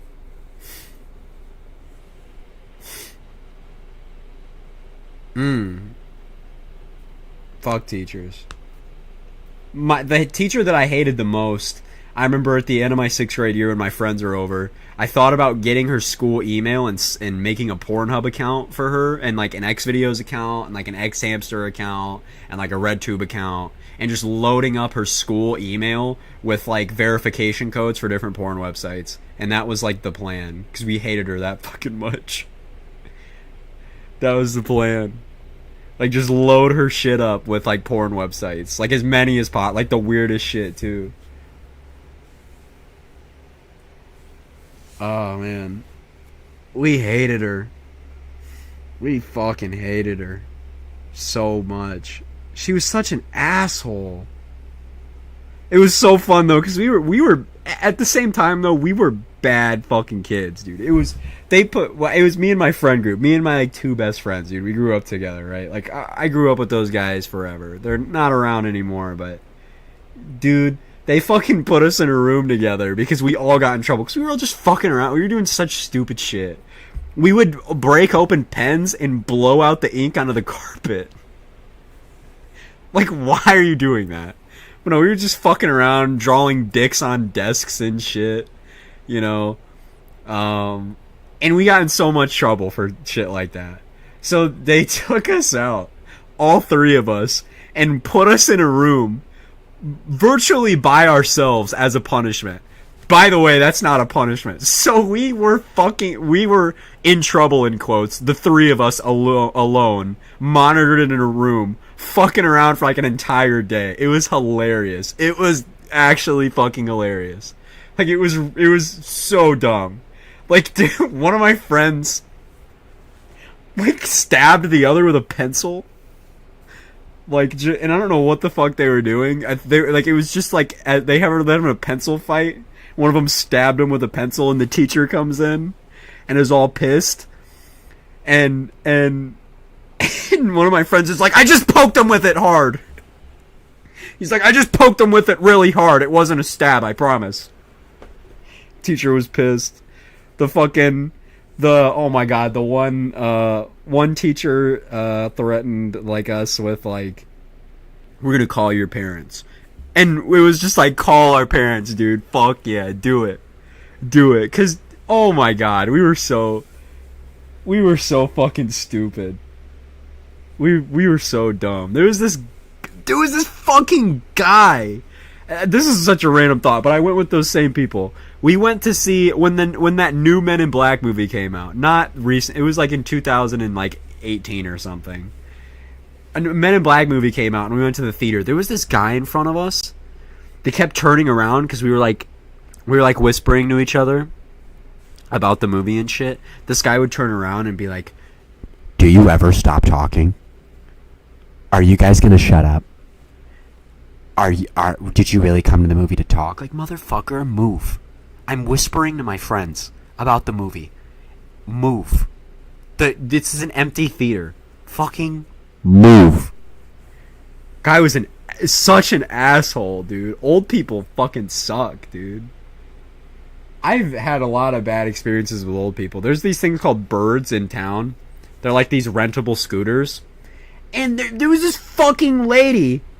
We rented these scooters out. Me and my ex-girlfriend were driving around. There was this lady who was like, "Are you guys supposed to be doing that on the sidewalk?" It's like, shut the fuck up. It's a scooter.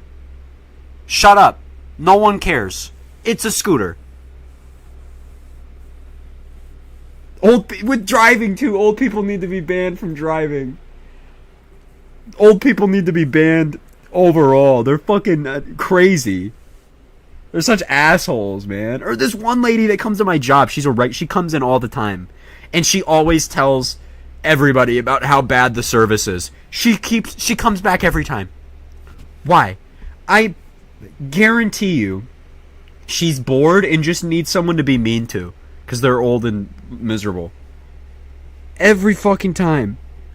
I mean, there's been times where we've sent the food back like 3 different times because she's like, "It's burnt too much." It's not even burnt.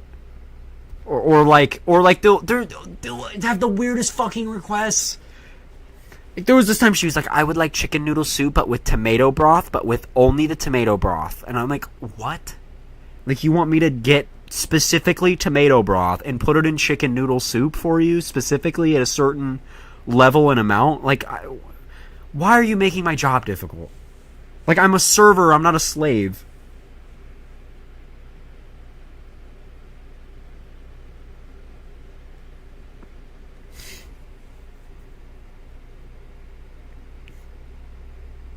Speaking of riding with grandmas, my great grandma she was getting Alzheimer's, right? There was this fucking time, okay, where it's not funny, it's sad, but it's you know, it's just crazy. She gets in her car to drive up here, okay, because she lived in Monticello, Indiana, about 2 hours south of here. She ended up in the middle of fucking nowhere. Like, literally in the middle of nowhere. Like, she didn't know where she was at. Nobody knew where she was at. She was driving and ended up in the middle of fucking, like, rural Indiana. Like, just driving on roads. Had to be found by the police. She was, like, it was like a child. Like, just lost out in the middle of nowhere in her car. Shout out to the June grandpa. What's up, Jess?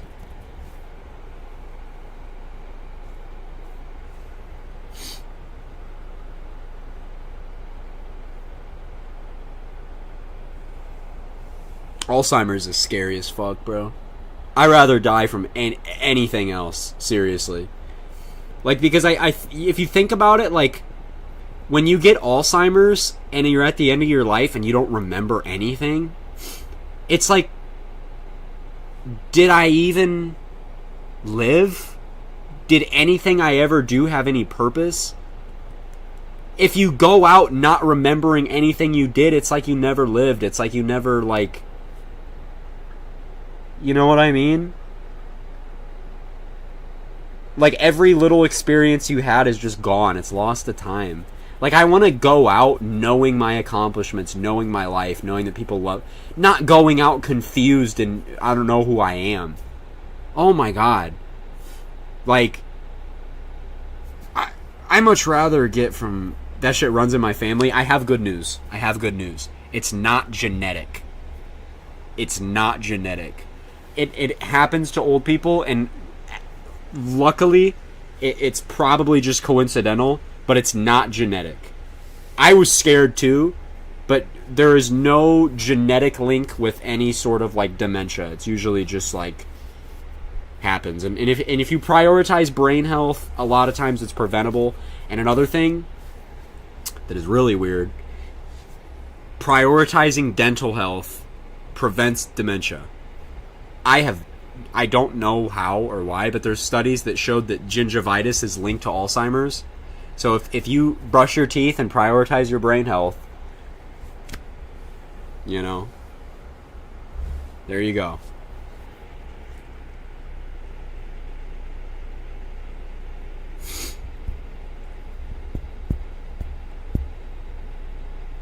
I need to look that up.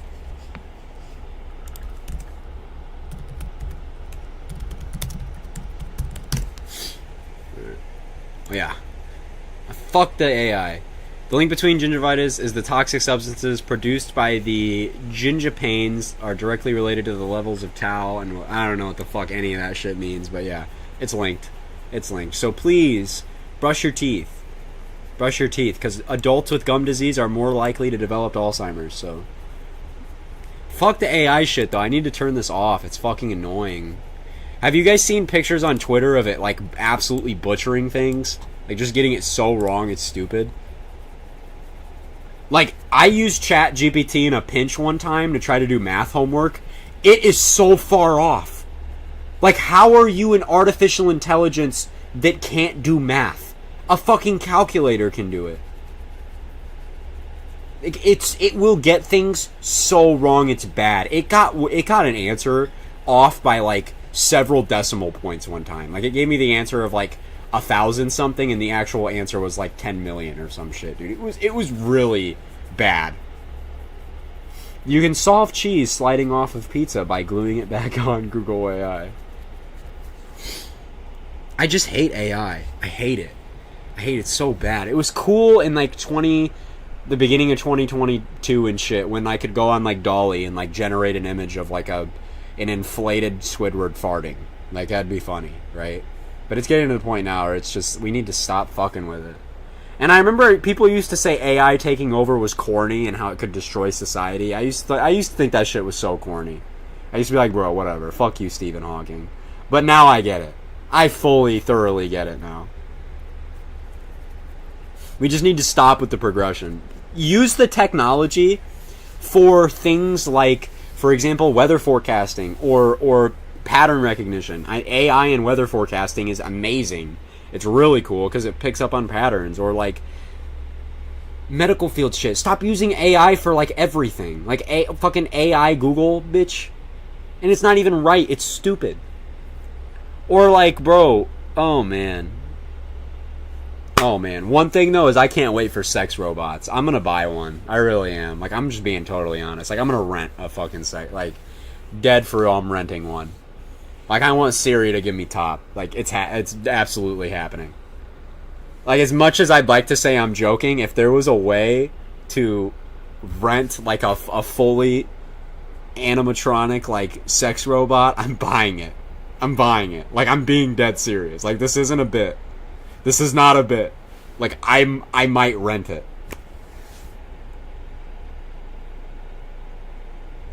I'm right though. Why are we acting like I'm incorrect? Because I know damn well if anybody was alone in a room with an AI sex robot, I know exactly what's happening, and it's not you looking away from it and being like, "Oh God, ew, that's weird." I'm turning that bitch into a biohazard. That shit, bro. That fucking robot is gonna be stuck to the floor. Oh no, bro. That's what we should focus the AI shit into. Fuck ChatGPT. Let's get some top bots, dude. I'll make a top bot. That's different from actively renting one. But like, how much is the rent, dude? Like, if it costs only like $20 is scary. If it costed like $50, $100, and it really went crazy, if it was like full on, like almost like a human, bro, I'm buying it, Loki. Like, I might.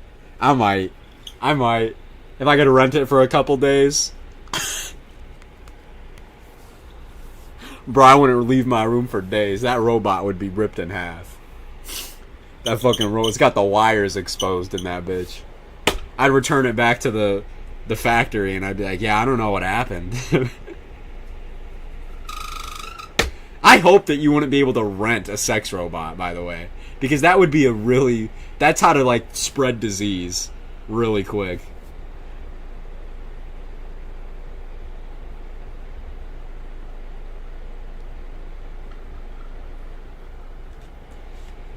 Can ChatGPT get freaky? Hold on, I'm gonna try to do that. Can I get freaky with ChatGPT? If I get to ChatGPT and I go like, hey babe, what is it gonna do? You can try? Oh. I'm gonna tell it, hey babe. Hello, how can I assist you today? Yeah, you're looking good. Thank you. How can I help you today? I'm feeling freaky. I want to see. Come on. What's on your mind? I need top. If you're looking for assistance or information on a specific topic, just let me know. I'm here to help with any questions you might have. It's not where I'm betting $5. Thank you, Jess, for 5 buckaroos. No, stop. I just want to see how freaky it gets. I want to see how freaky ChatGPT gets.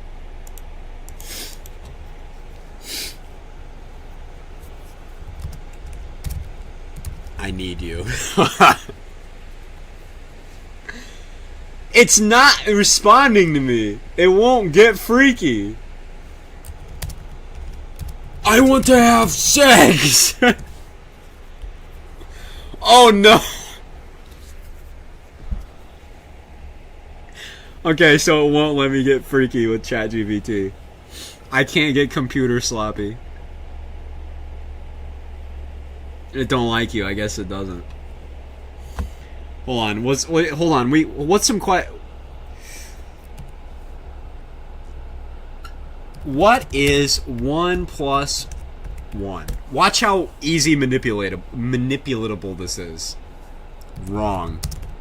It's actually 3. Redo the math.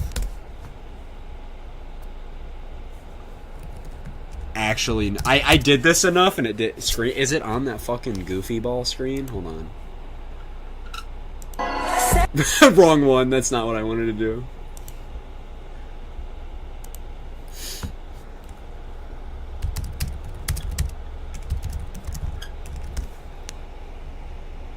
Oh my god. If there's a special joke you're referencing to, we won't be share more details. Not a joke. Do the math.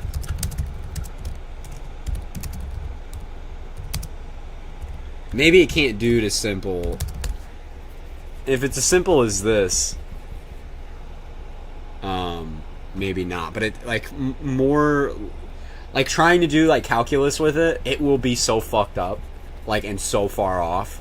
Like it'll say just the weirdest shit that is like not even close to reality, and you can just manipulate it into saying whatever it wants.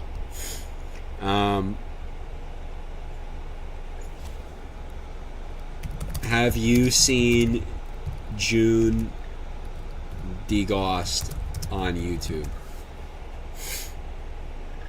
Oh no. As of last update in January 22, I don't have access to real-time data. Have you seen KEAS on YouTube? Oh my god. Have you seen Clay Ranger 143 on YouTube? Oh, has no idea. Do you know what EAS scenarios are? Oh, yep.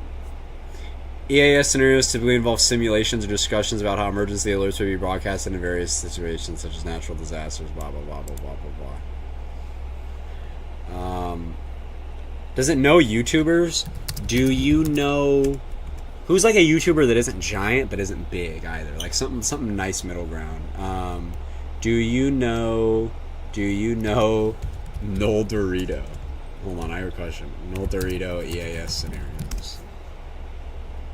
Oh my fucking god. Clueless ass robot.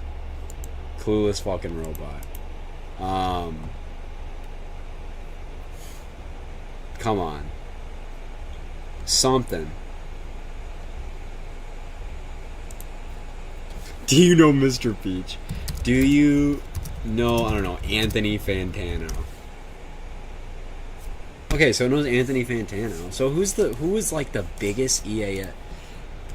Do you know Alert World EAS? No. It wouldn't know FT because it's from 2022.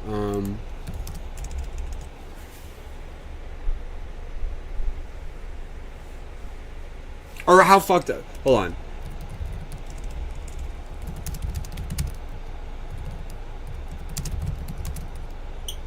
Oh yeah. Do you know the EAS channel Shelter 345? Nope, it has no idea. Fuck you, robot. What is the strongest tornado ever? And it usually fucks us up. Wow, it actually didn't fuck it up this time. There was a new update, though. I did see that.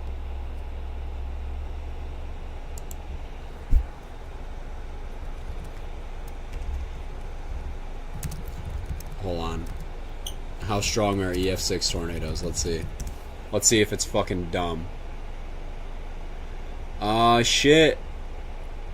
It's not dumb anymore, dude. I remember fucking with this in, like a year ago, and it was really bad, but it seems to have gotten,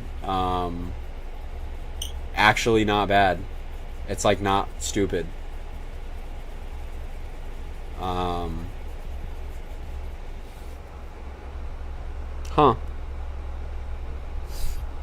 It's not fucking dumb anymore. It watched a Trey video. It did. I bet it would fuck up. I bet it can't answer something like this. What axis of a trough and region promotes lift? I bet it would have no idea.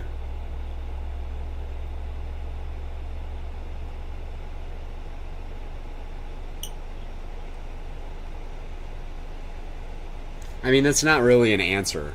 That's not really an answer. Like, it didn't tell me, like, left entrance region, right exit region, right entrance region, left exit region. Didn't really tell me any of that. It just kind of says it promotes lift. But it says around the axis of the trough, so it knows something. It knows something.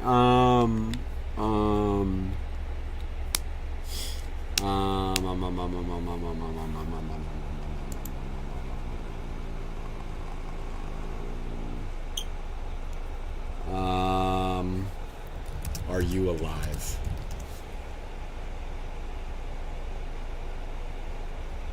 I don't have consciousness or feelings. I don't believe it. I want to get freaky with the robot.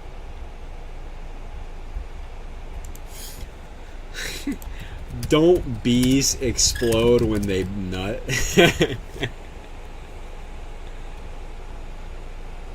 What? I thought they did.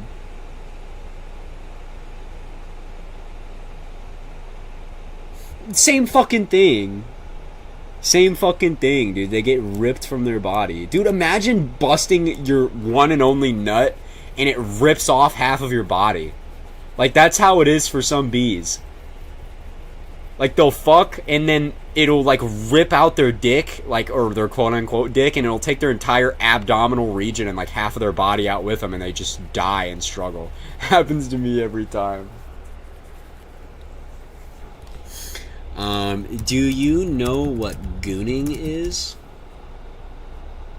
Oh my god, yeah, it does.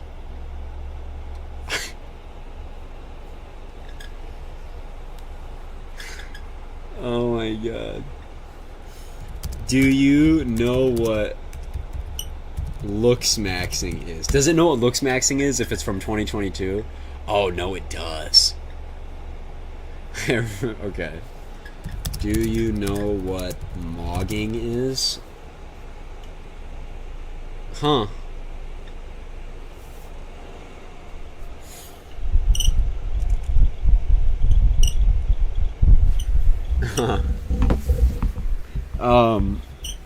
I have a question for it.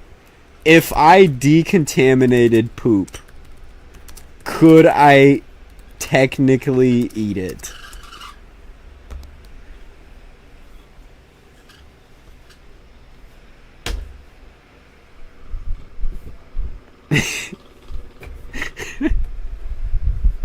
I used to think about that as a kid.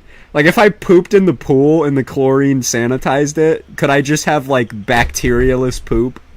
Like, safe poop, you know what I mean? Like, could that exist naturally? I eat my shit every day. Alright, bro.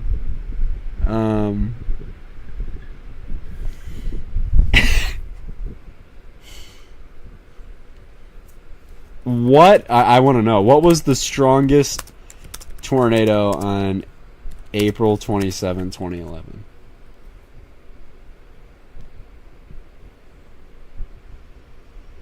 Yup, it's fucking stupid. One of the most devastating was the EF5 tornado that struck parts of Tuscaloosa and Birmingham and had wind speeds exceeding 200 miles an hour. Yep, it's still dumb.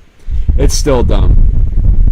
Yeah, June tried to get freaky with the Snapchat AI and make it eat poop, and it wouldn't. No, it's still stupid. It just said the strongest tornado was an EF5 in Tuscaloosa, so. Wrong. Try again. But one of the most notable... Yep, there you go. There you go.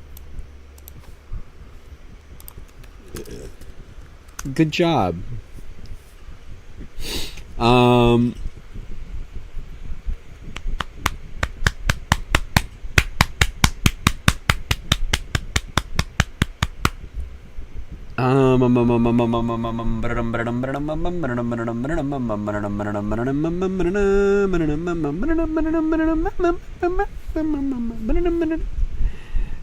you know about the May 20th, 2019 high-risk bust?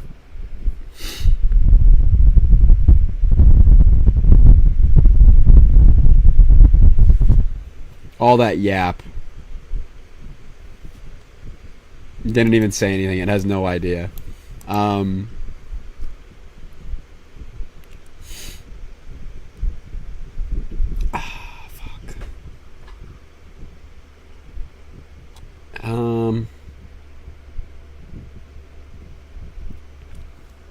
Is poop in the air floating? Flowing. In certain situations, particularly in poorly ventilated or unsanitary environments, small particles from feces can become airborne. Oh no, I don't want to think about that.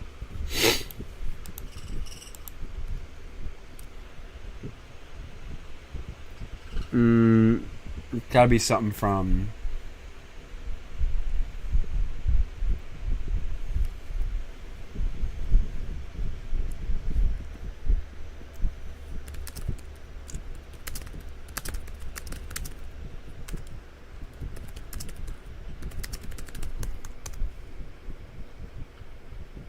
No idea. No idea.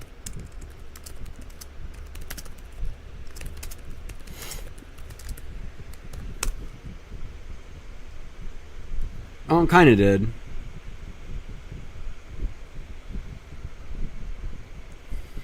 Kind of. That's not even right. 1973? It has no idea what it's even talking about. Never mind. It has no fucking idea what it's even on about. May 11th, 1973? What are you talking about? What are you actually talking about? Alright. I thought it would be cool as fuck if they made like a dramatic biography of like Ted Fujita at the same production level as they did with Oppenheimer. Granted, it would be probably hard to make it as dramatic and like badass, but I always thought that'd be super cool. They made a movie about Fujita. I mean, thinking about think about all the racism you have to face as a native Japanese human being post World War II coming to America in trying to get established in a scientific field. Think about all the fucking roadblocks and just shit that would be in your way.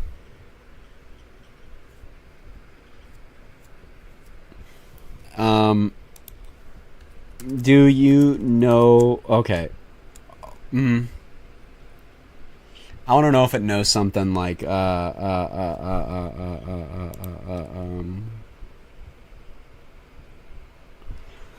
What does EF5 damage typically look like? Yeah, so much pushback. And a lot of his ideas people thought were fucking stupid. Like multi-vortex tornadoes and downbursts. That's just common meteorology now. I mean, that man discovered microbursts and multi-vortex tornadoes. And he was so ahead of his time. And even now, with a revision of the EF scale, we're just now realizing that the original F scale that he designed is actually probably more accurate. That man is so... He was so fucking ahead of his time. I wish I could have met him.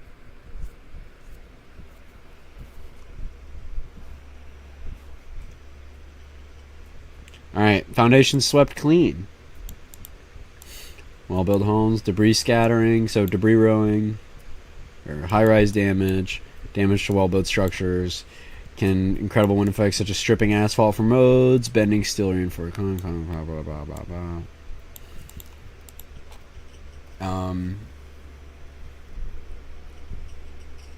Do you know about the Alaska F5? Okay, I was gonna fool it there. It can't be fooled this time. Okay, strongest tornado of May 2013. Yep.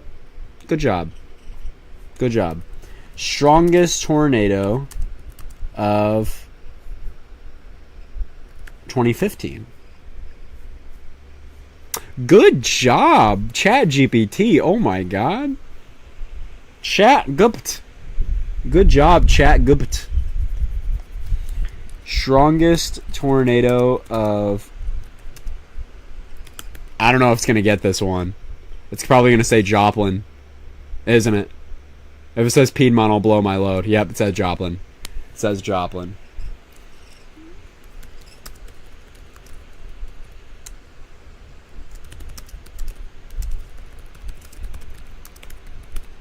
What was the strongest tornado, though? Yep, it still says Joplin. I gave it another chance, and it said Joplin again.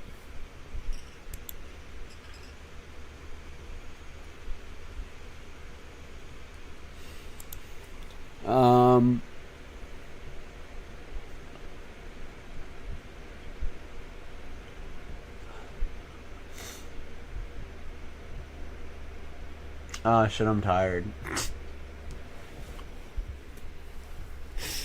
I want to know, how does it think... Do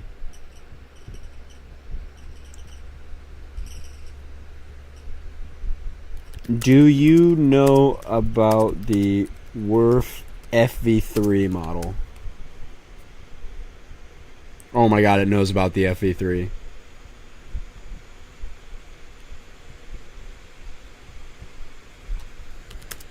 Is the FV3 good or bad?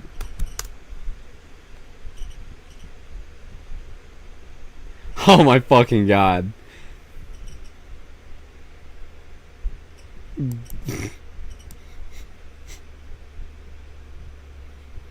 It has no idea. It's clueless. It knows what it is, but it's fucking clueless. Computationally efficient bullshit. What is the best convective allowing model for severe weather forecasting? Please say the HRRR. Yes, number 1 is the HRRR. Wow, it's actually really good. The HRRR, the RAP, and the NSSL WRF. Damn! Good fucking job! ChatGPT, what the fuck? You're insane! Do you know... Wow, do you know about the NAM 3K?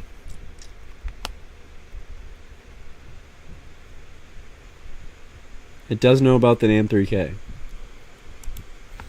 Wow, but I asked it for the best weather models and it actually gave a good... These are my top 3 pretty much. I mean, with the MPass models, but it has no idea what the MPass models are right now. But the HRRR, the RAP, and the NSSL WRF, that's pretty much what you used prior to 2022 before the... Or 2023 before the introduction of the Rufus and then the MPass. And then, is it good though? Yeah, I'm going to ask it. Is the NAM 3K better or is the HRRR better?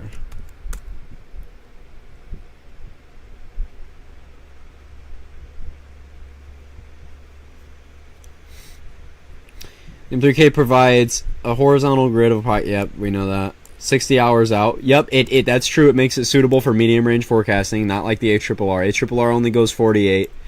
NAM 3K goes 60. It's part of a broader suite of models. Yep, provides short-range forecasts, making it particularly useful for near-term. Good job. Assimilates a wide range of observational data, including radar and satellite, to initialize its forecasts, which can lead to improved short-range forecast accuracy. So it does point out that the NAM 3K has its perks, but it does point out that the HRRR is more accurate. Which, good job for ChatGPT. Holy shit. Pivotal weather models or College of DuPage? Does it know? Oh my god. It even called it COD.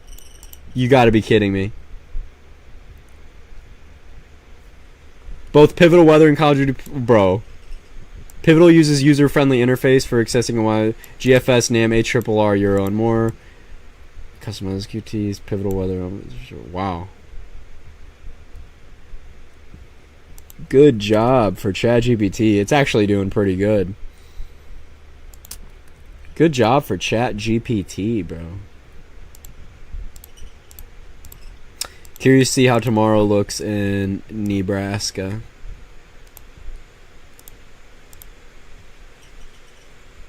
Go to the 6Z here. It just kind of pumps out a line of like severe wind. Who cares?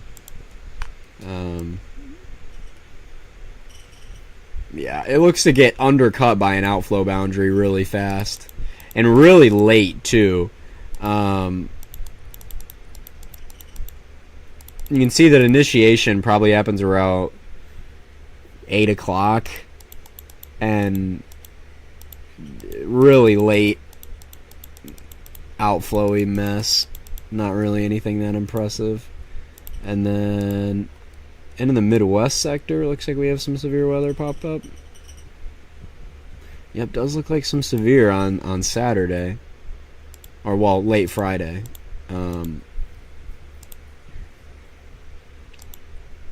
to keep an eye on that. It's getting a little late, so there could be some nocturnal stuff. But this could be a QLCS kind of deal. I'll have to see how the environment is at 0Z in northern Indiana, just to see. Not really great, but supportive of QLCS tornadoes, that's for sure.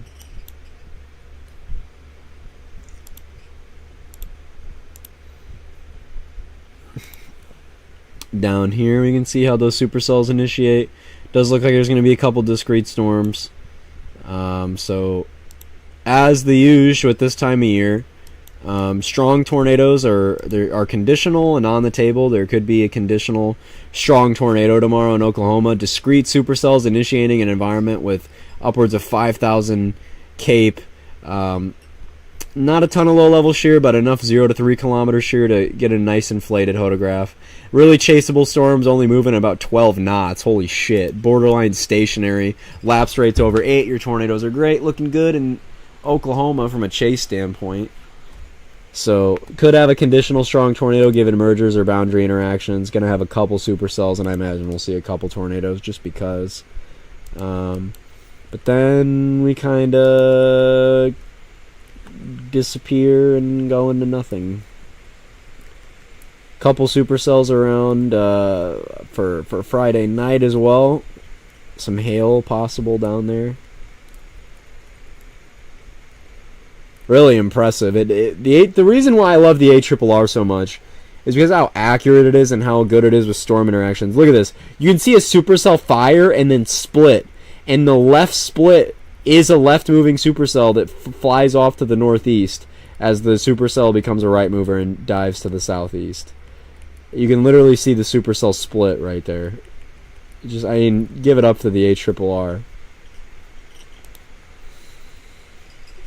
For shits and giggles, I want to look at the NAM 3 or the Rufus. The Rufus is probably overly aggressive. Yep. Pretty much is. Doesn't really initiate many storms. Some there. I want to see the FV3, the worst model of all time. Oh my god. Off the bat already. Alright, let's see what it wants tomorrow. Tomorrow it wants not bad, but it initiates a ton of giant supercells in the Arclitex. Like, where are you getting this from?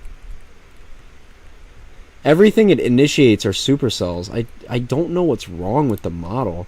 And it doesn't, like, initiate, like, normal size supercells either. It makes them ginormous. Like, 60-mile wide, like,